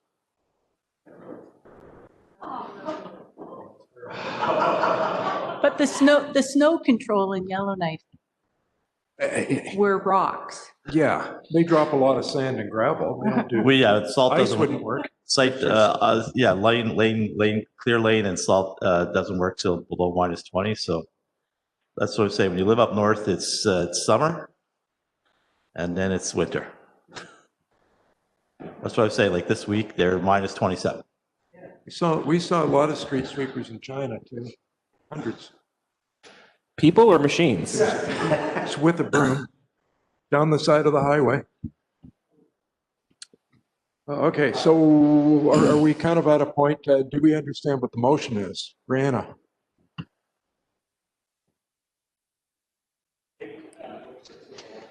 And maybe I'll change the word new to replacement, just to be clear.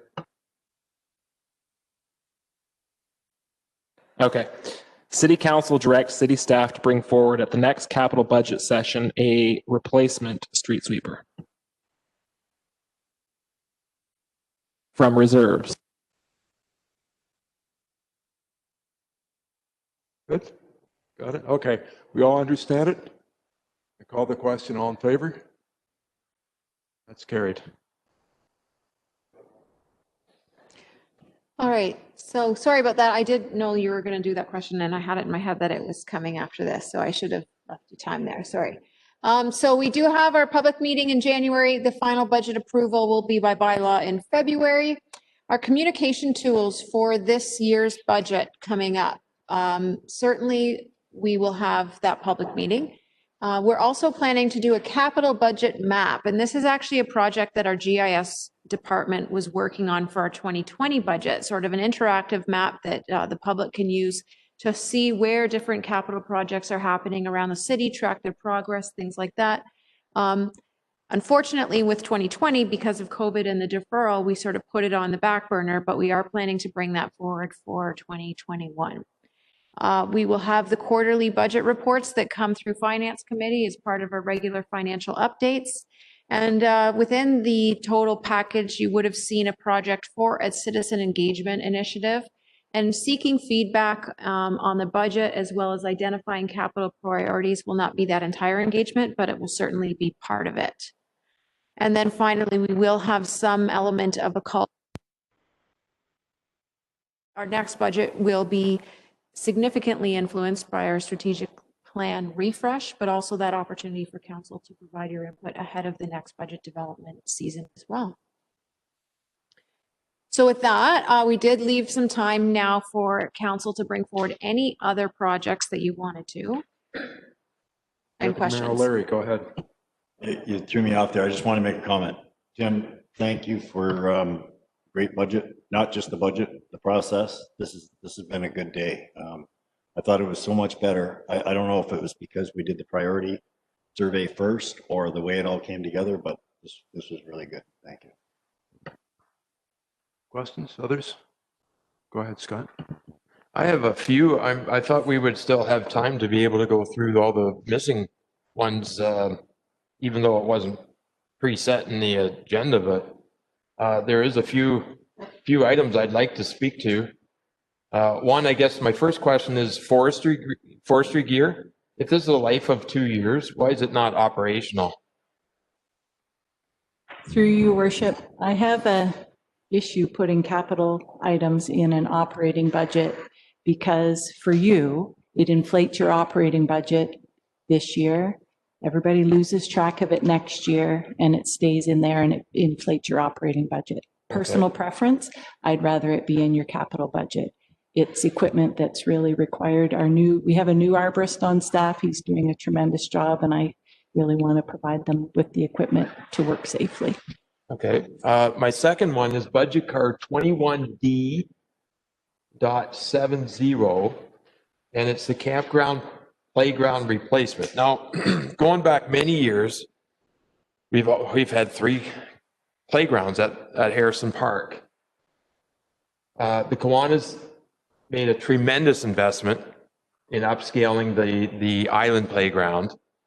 This year, we fulfilled upgrading what was a very old playground next to the inn. Now, this is looking at improving yet another one and scaling up considerably the one in the campground. Why are we looking at a $91,000 project when we have taken what was 3 fairly minor playgrounds and scaled them up so well in the last two reconditions? At what point do we say that, I've been very impressed with the new playground at Timber MacArthur Park this year, and I think it came in at $28,000.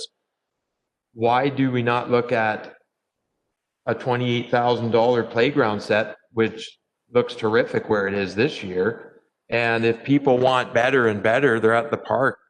You can walk 100 meters to another playground, or you can walk 125 meters to the best playground. $91,000 is a lot of money for 3 really grand playgrounds to be so centralized. And I know that they get used a lot, but still, to walk 100 meters is not asking much of.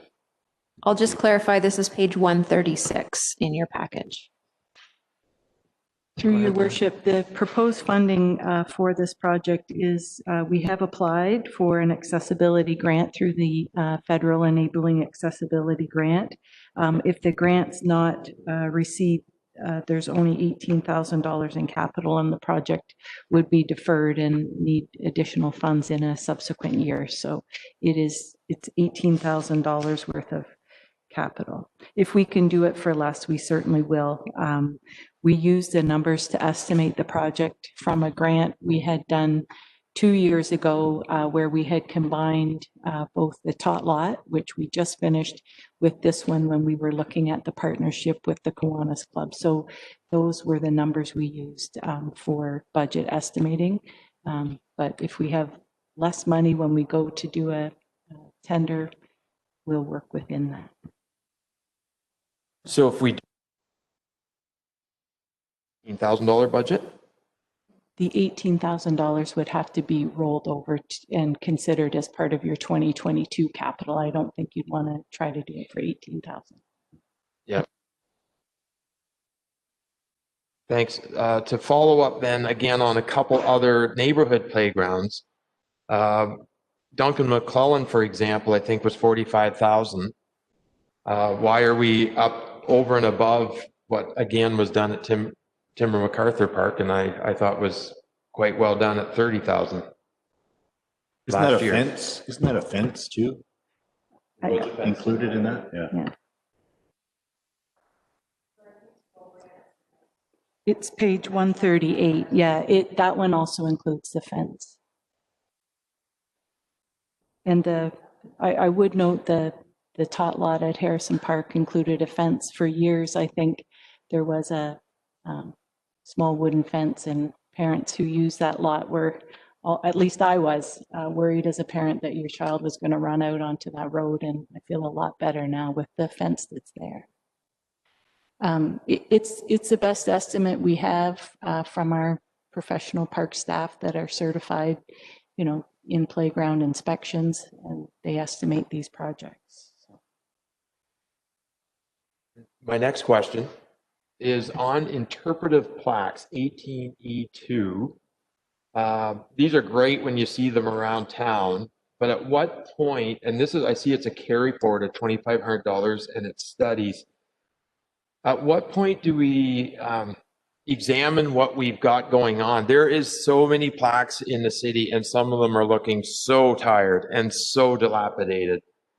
It's a concern to see the initiative looking so dilapidated in the community. And I'm just wondering, like, have we got a better idea or a grasp of how to take inventory and stock of what we've got and improve what's out there? So I think the one at 3rd Avenue and 10th Street East, I think it's leaning on a bit of a camber even. It's sloping and some of them are encountering so much darkening, it's difficult to read. What's our plan moving forward on these with that annual allocation? Through you, your worship, we do have an inventory of, 164. We do have an inventory of the plaques. We know their location. Certainly, I think a couple of years ago, we did replace some. They do discolor over time. When you go along the harbor, it is amazing to see the people stopped enjoying reading them. They're certainly part of telling our story as a community. So if you'd rather than new plaques that we work on replacing and updating the old ones, we can certainly direct funds towards that. I'm wondering, obviously the plaques have been part of the history throughout time to have interpretive plaques. Has there been any evaluation for accessibility for those who are visually challenged to have audible plaques or any other option, or even just the way the text is within the existing plaques? Has that been looked at? Through your worship, the newer plaques have a QR code, so if someone had a mobile phone, they can scan them and it would read it aloud. I think it either puts it on your phone, and if you have a reader, there is the QR code. So if we were to look at the inventory and do an evaluation of those that might need a refresh, would it also include the option of adding that coding ability to them? Those are your questions? Go ahead, Travis. I did have one question, and thank you to Councillor Craig for making sure that we're asking all the questions. 21D.4, this was the 166. This was the $5,000 from each of us between Owen Sound Minor Soccer regarding the artificial turf. I know when we did that Parks and Rec master plan, we had that really good individual from Chatsworth who thought we should be building the dome. So I'm just wondering, what does this lead to if we do this business case with the Owen Sound Minor Soccer? Is it kind of moving us in the direction where we're going to take a look at this facility? Because I think we had that discussion when we did the Parks and Rec master plan, and that's where I'm looking for more information on that project anyways.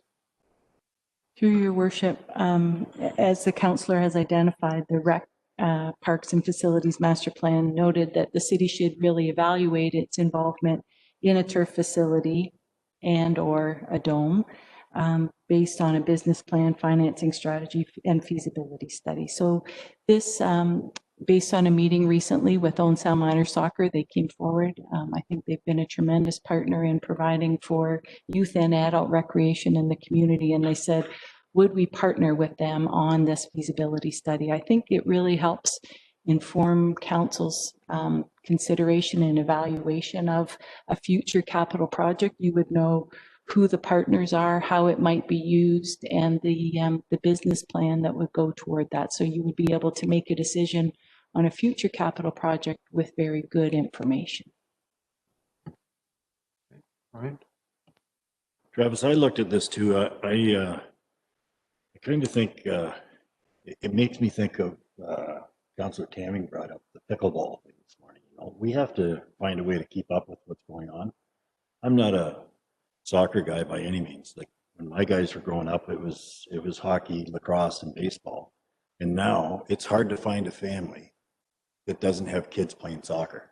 And it has gone crazy the amount of soccer there is.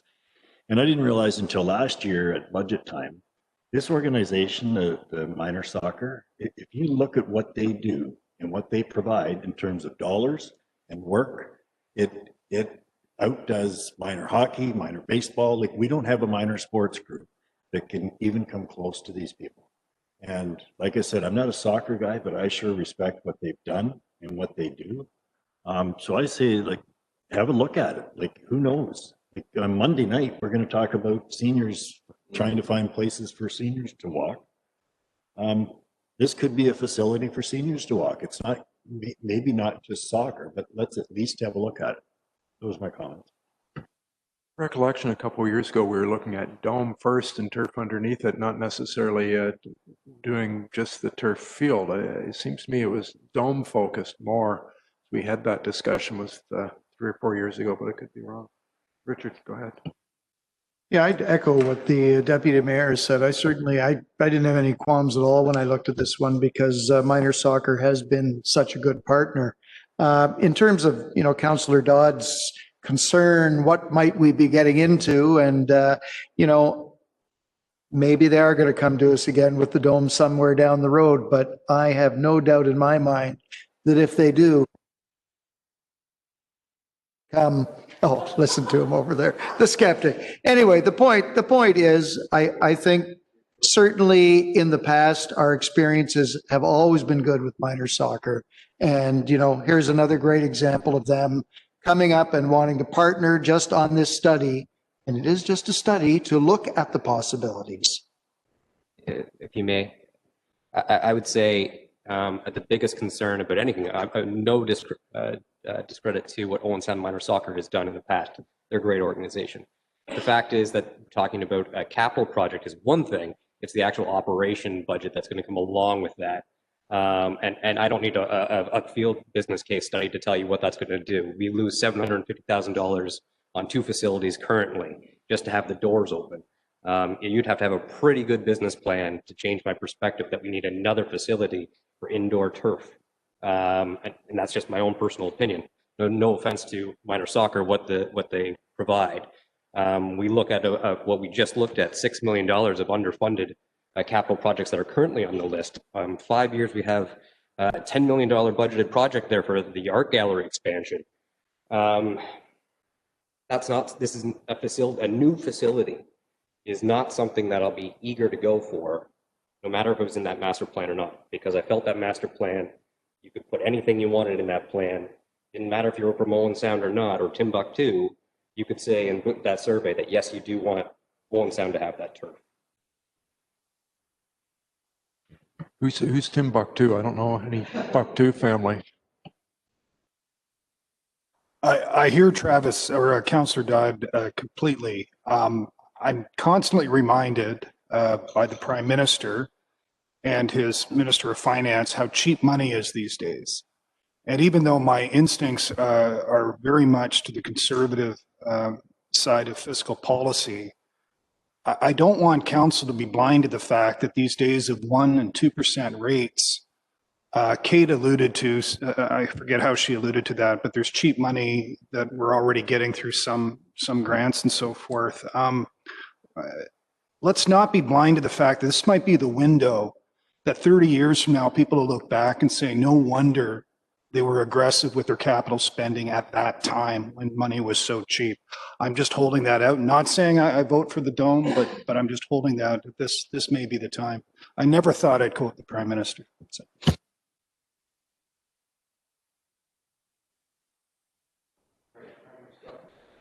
Thanks, Mayor Boddy, and thanks, Councillor Dodd, for bringing this up, because I thought I was done and I missed it. I was not. I had notes on this subject. To speak to a couple points that the Deputy Mayor made about participation, in 2012, minor soccer enrollment was 1,227. In 2020, so that you have got to acknowledge the slope, the decline that has went on over those 8-9 years now. And this is not just soccer. This is lacrosse, in which at times is is folding and not operating in Owen Sound. It is minor ball. It does not locate itself here. Baseball had a couple swoon years when the Blue Jays were winning, but it's funny when you're losing. Enrollment seems to align itself again with that. There was a dome in Collingwood at the Pretty River Academy that was a financial disaster on that place. I'm not willing to walk within 100 meters of placing our taxpayers anywhere close to that kind of issue once again. Councillor Dodd was exactly right when he spoke about the amount of money that we're subsidizing in these other facilities. And the rec center is a wonderful spot, but we added a third ice pad in the face of what's been declining enrollment in minor hockey. One of those reasons is the subsidy rates, you know, the user fees and so forth. It's a cyclical.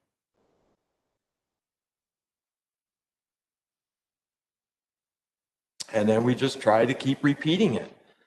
At some point, we have to recognize our responsibility to that. We can't be everything to everyone.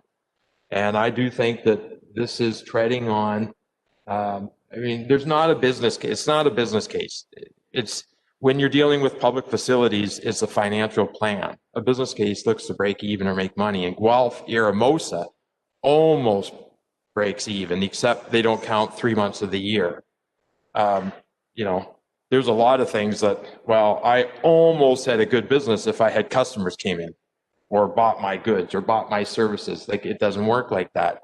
So you're ultimately talking about a financial pathway to funding a facility, and the ultimate discussion is, can we afford it? And I think we have to recognize, I mean, at some point we are leveraged as much as we can on facilities, and we have to recognize the usage that's out there. And the councillor made some good points. An individual brought forward a petition on that, but he wasn't even a resident in Owen Sound. So this could be something that would, if it was built in Meaford, I would support with a capital contribution, similar to Georgian Bluffs supporting Owen Sound with a capital contribution to the rec center, and say, you operate it.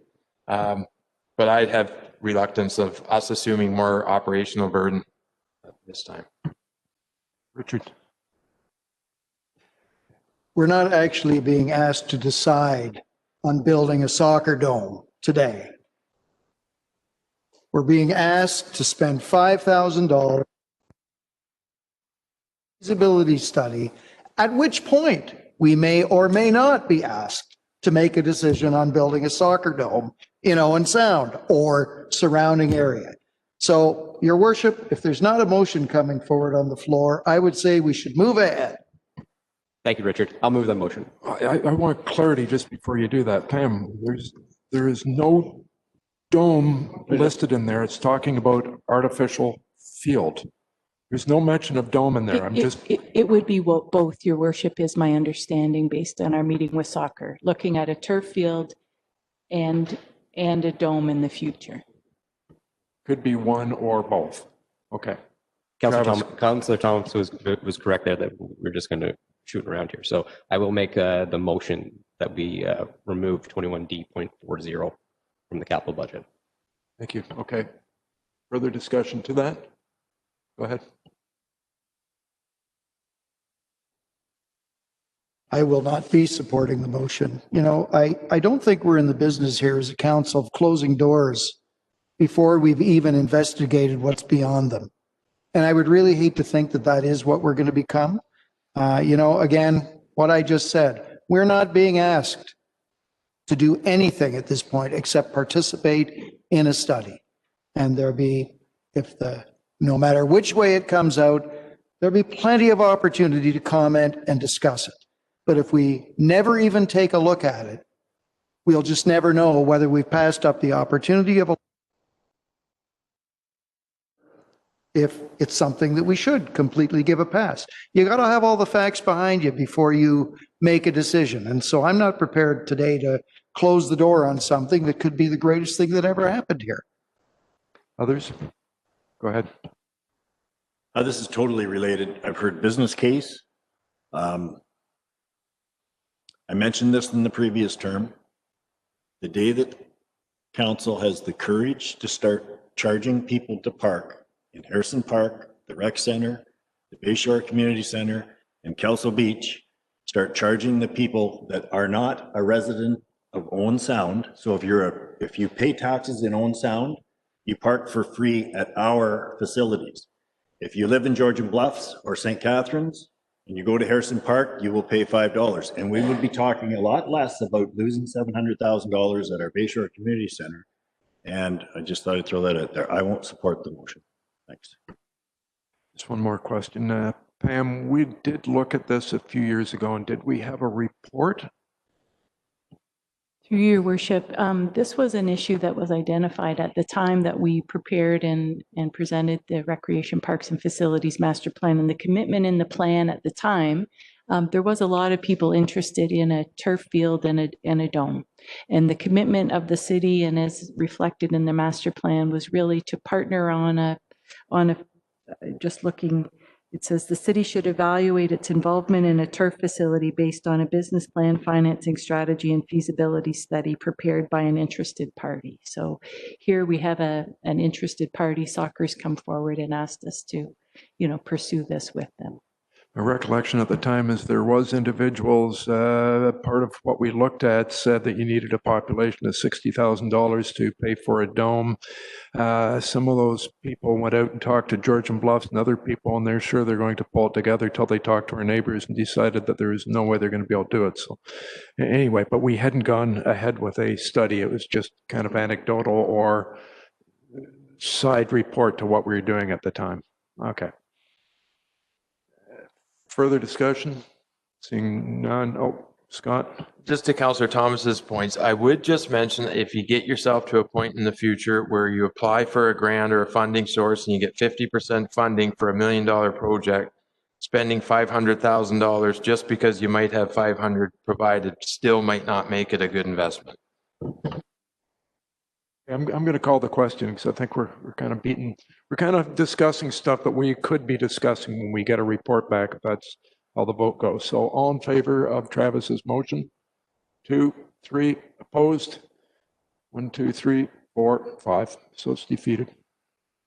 Okay, other questions, other things we've got to wrap up before we get Kate to wrap up? Council, this is their opportunity. Okay, Kate, it's over to you to wrap up. I had a clever ending slide, but oh, there we go. The end. This is not the end. It's only the beginning. And I think I just wanted to highlight that our budget process, it doesn't end with the finalization of the budget package. That really is the first step in where staff then pick it up again and purchasing gets involved and we start planning our work plans and our schedules and getting everything laid out for the year. So it seems a bit heavy at this time of year, but it really is just the beginning of a cyclical process. And we'll look forward to coming back in early December. Thank you. And to Tim and staff sitting here and all staff that are watching on their own screens, this went a lot better. And I think it's partly the survey, but I think it's partly having the scoring thing there that we see why things got floated to the top and it makes sense for us to be able to see. I think all of us probably were a little more comfortable this time going through it and coming into the room having read the reports before we got here. So I think it's been a huge improvement and made it easier for us to make our decisions. So thanks to everybody that put in the hard work to get us here to this date. So thank you. So number 9 in the agenda is motion that the Committee of the Whole rise and report. Thank you, Your Worship. Move for myself that the Committee of the Whole rise and report. All in favor? That is, oops, I'm pushing the button twice. That is carried. So we're back in the formal proceedings. Motion to adopt. Thank you, Your Worship. Moved by myself, second by Councillor Gregg, that the action taken in Committee of the Whole considering the 2021 capital budget be confirmed by this Council. All in favor? That is carried. Last is the bylaw, which is really just to confirm the proceedings of the special meeting of Council Corporation City of Owen Sound held the 13th of November 2020. Thank you, Your Worship. Moved by myself, second by Councillor Hamley, that bylaw number 2020-124 be passed and enacted. And all in favor? That is carried. So that completes our work for the day. Looking at the clock on the wall, it is 2:15. Good day's work. Thanks, everybody.